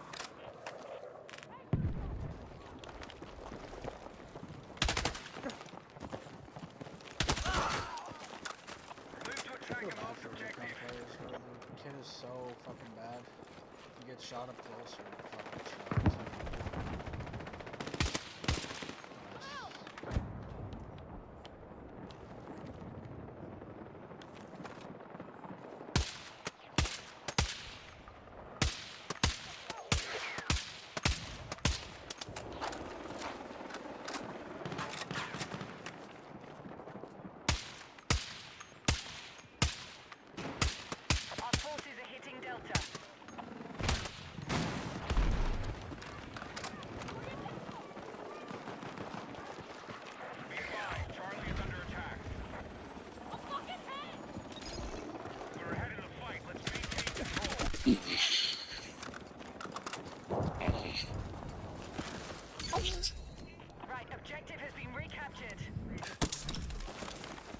Let's go!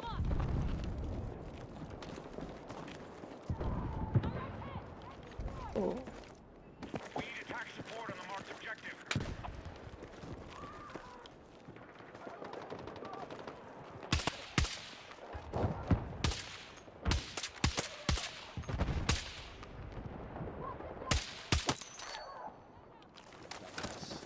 Hey, we're gonna pop up at the same interval every time. Maintain attack on all fronts.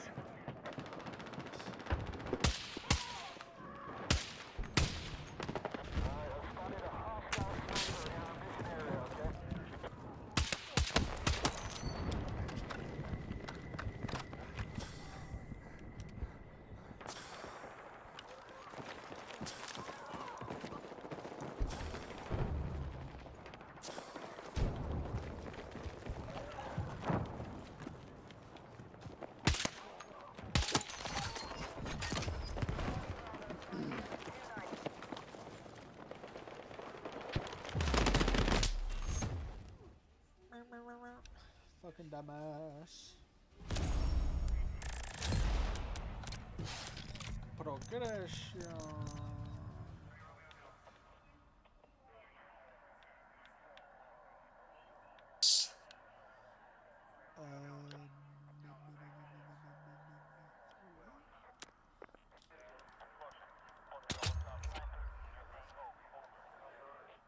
God, what the fuck is LWCMS, bro? Looks like a fucking flamethrower.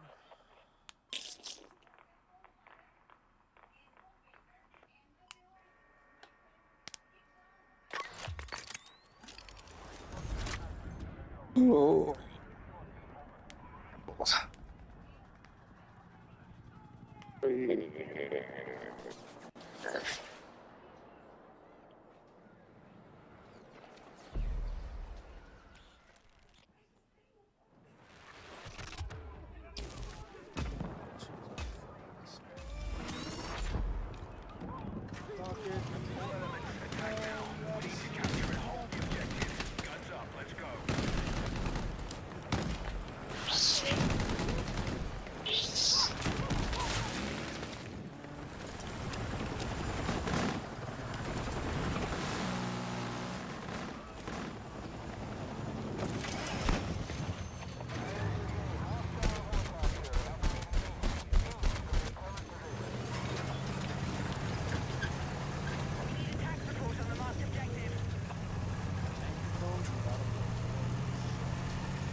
Dog, you're getting shot.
Man, what a fucking loser, man. Just camps up there like a bitch.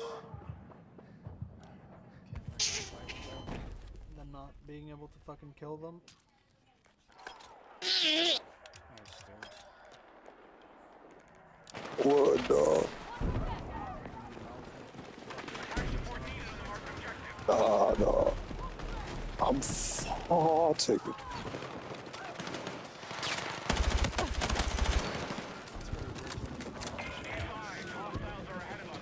No, they're just really loud. Dude, they're just on buildings, bro.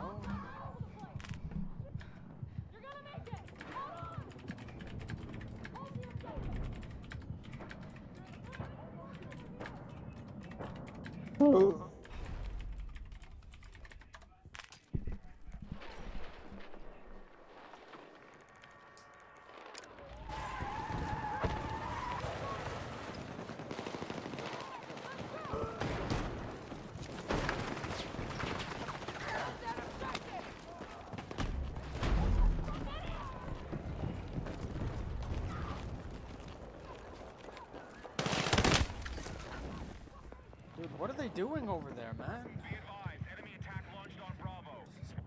Fuck! I'm bleeding out! Medic!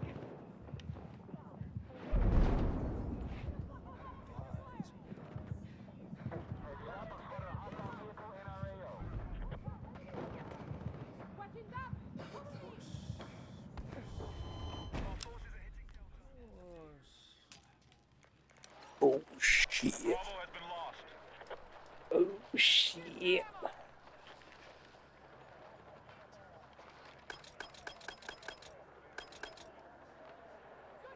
Whoa. Objective Delta has been neutralized.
At what point in the game I realized they're not pushing mid-map.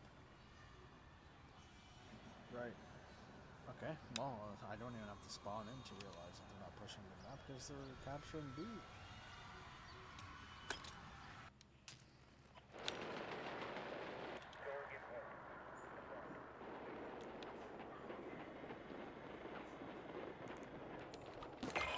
All units, secure the objective.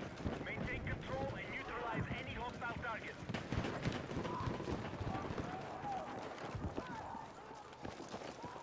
Throwing frag!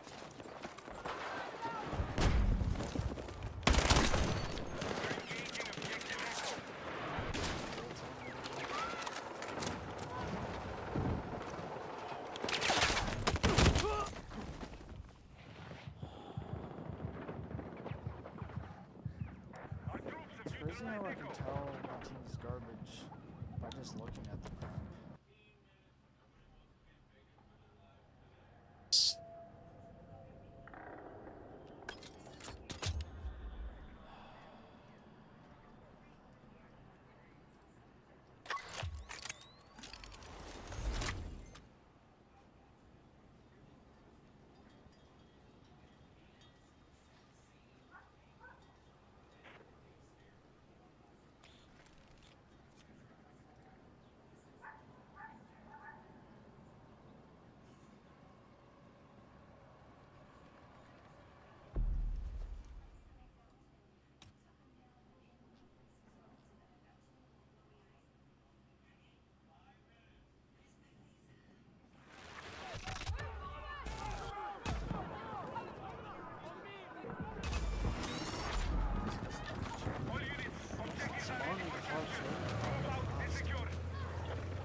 people use concussion bullets. How the fuck am I supposed to get this challenge? We're winning the fight. Maintain our offensive.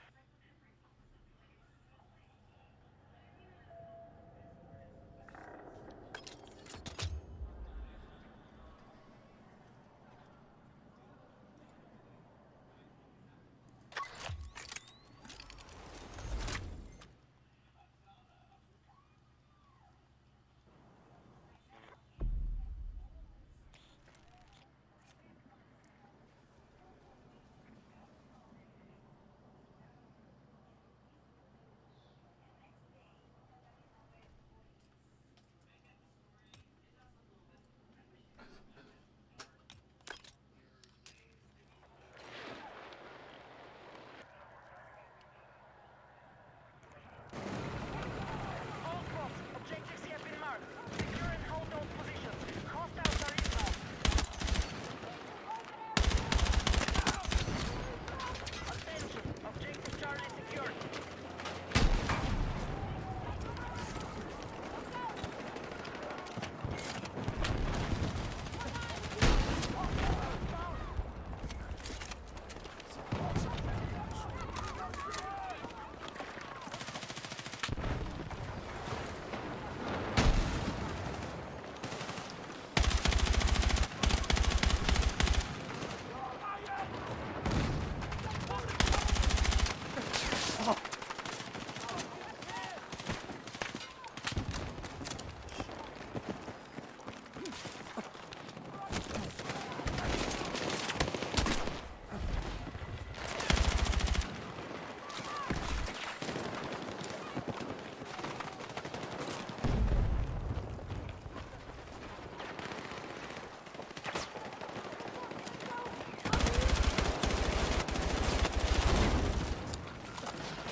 Fuck! I'm bleeding out! Medic!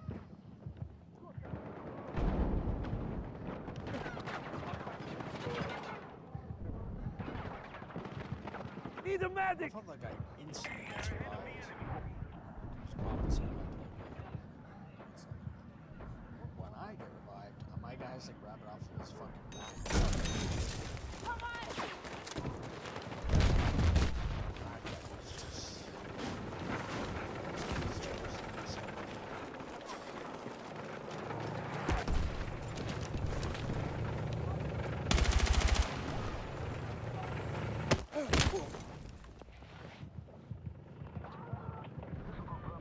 Excuse me? He was never there and he has never been.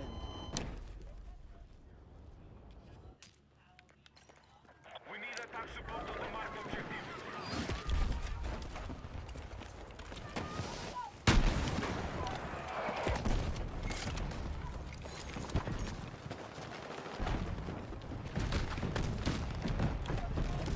It's easy to do damage to tanks.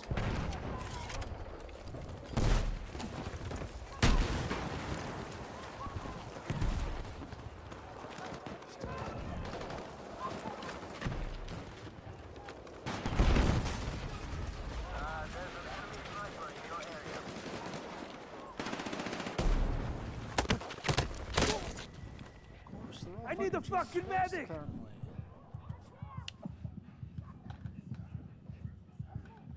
If that was any other player, he would have just been able to run up the stairs, no problem.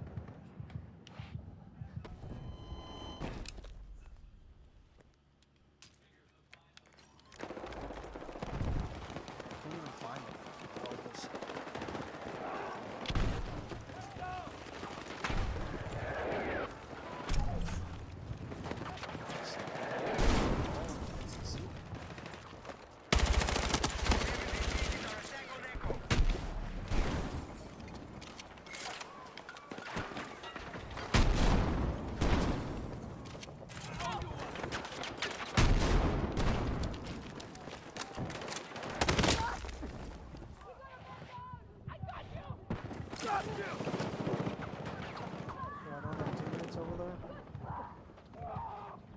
are they actually doing?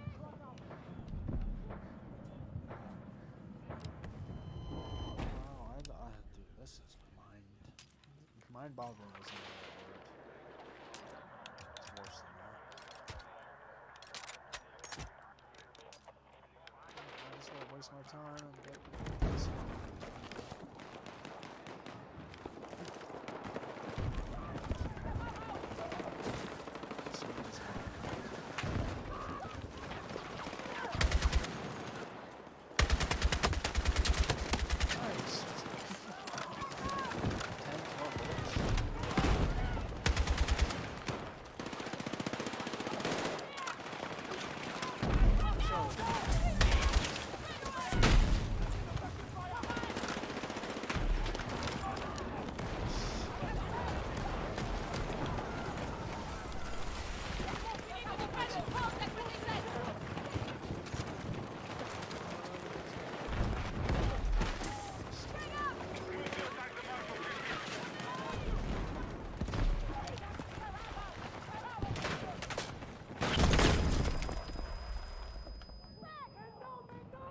I need a medic! It's like they're still running by the time they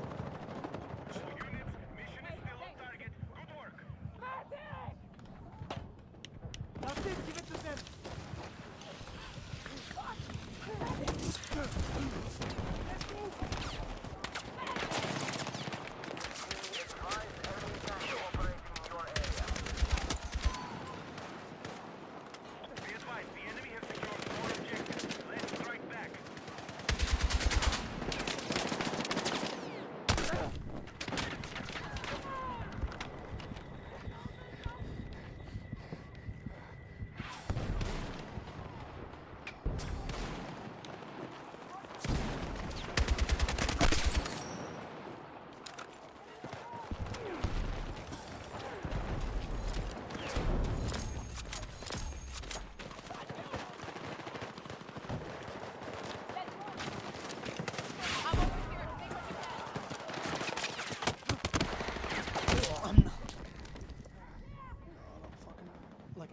invisible walls everywhere.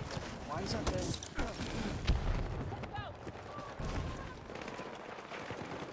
Why is she supposed to jump on top of any fucking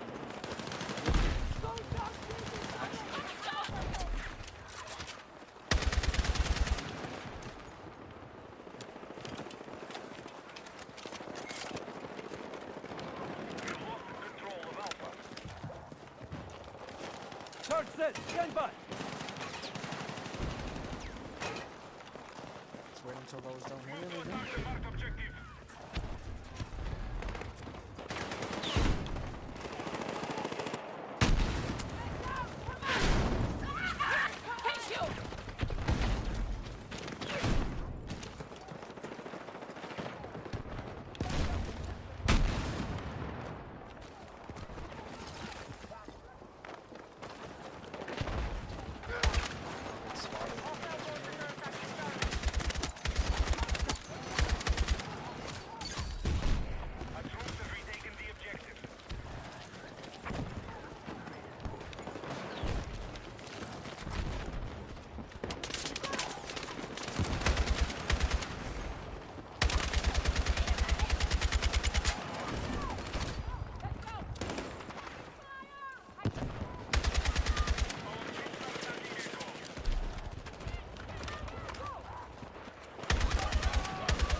Shut that off the fucking jump over.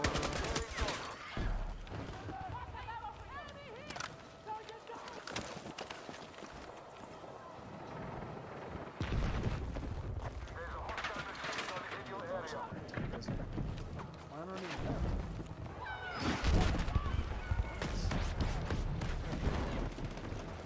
No wonder I can't hear anything. They don't fucking say. He's not even.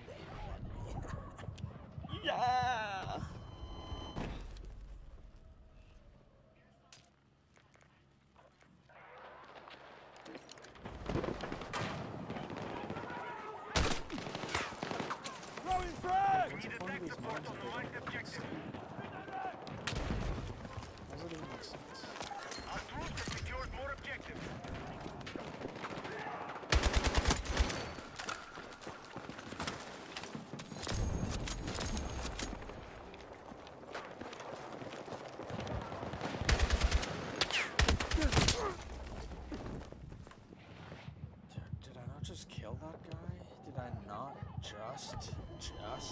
kill that guy?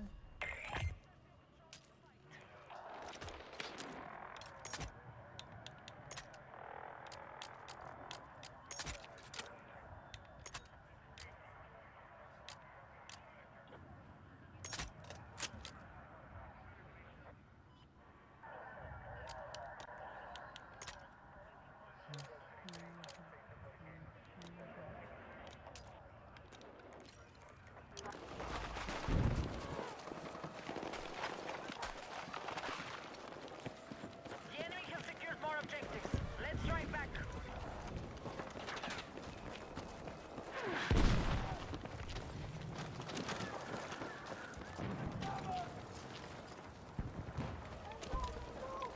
Enemy forces have captured Echo.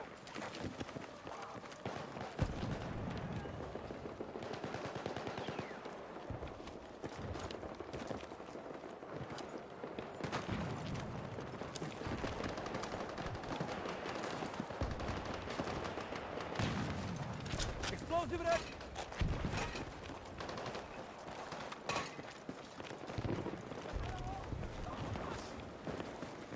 Hostile forces are attacking Charlie.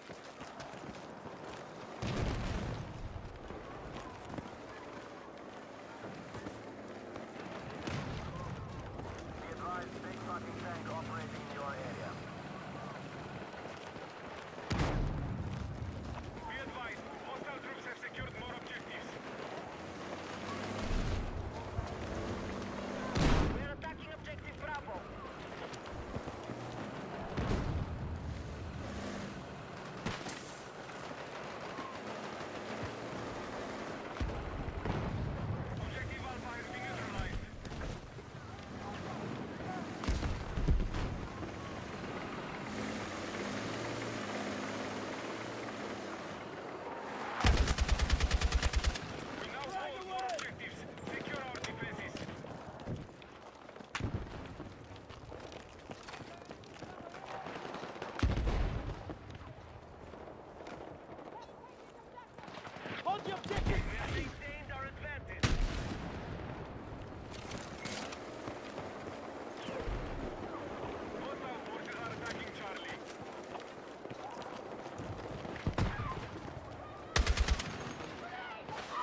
Bravo is under attack. Not enough space to deploy. What a fucking shit.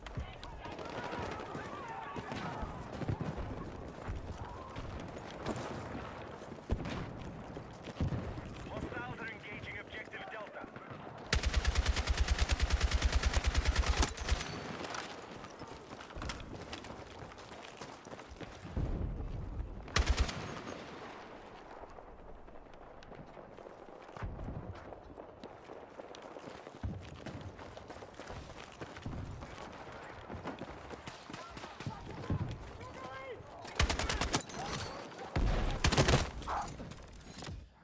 Of course, I can't fucking outscum that thing with this fucking gun.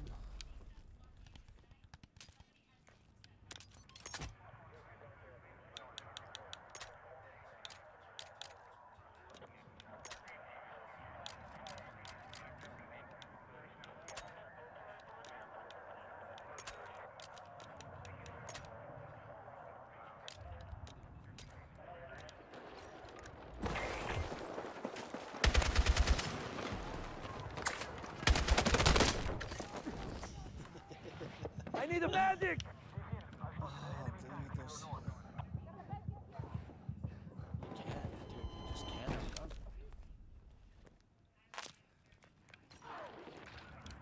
It's just... You can't.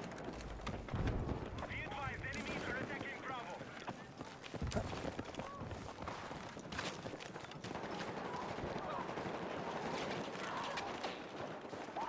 Listen up. We have a hostile MC located in the mission area. Frag grenade out! Attention, we have lost control of Bravo. Explosive set!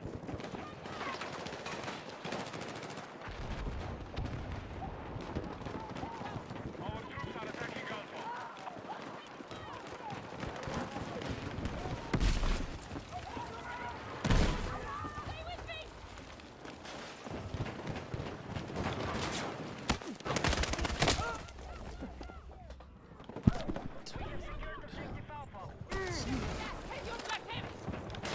Objective Charlie is under hostile attack.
fucking hit!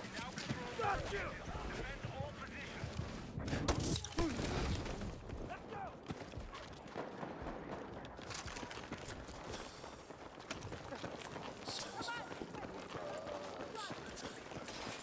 Keep up the good work!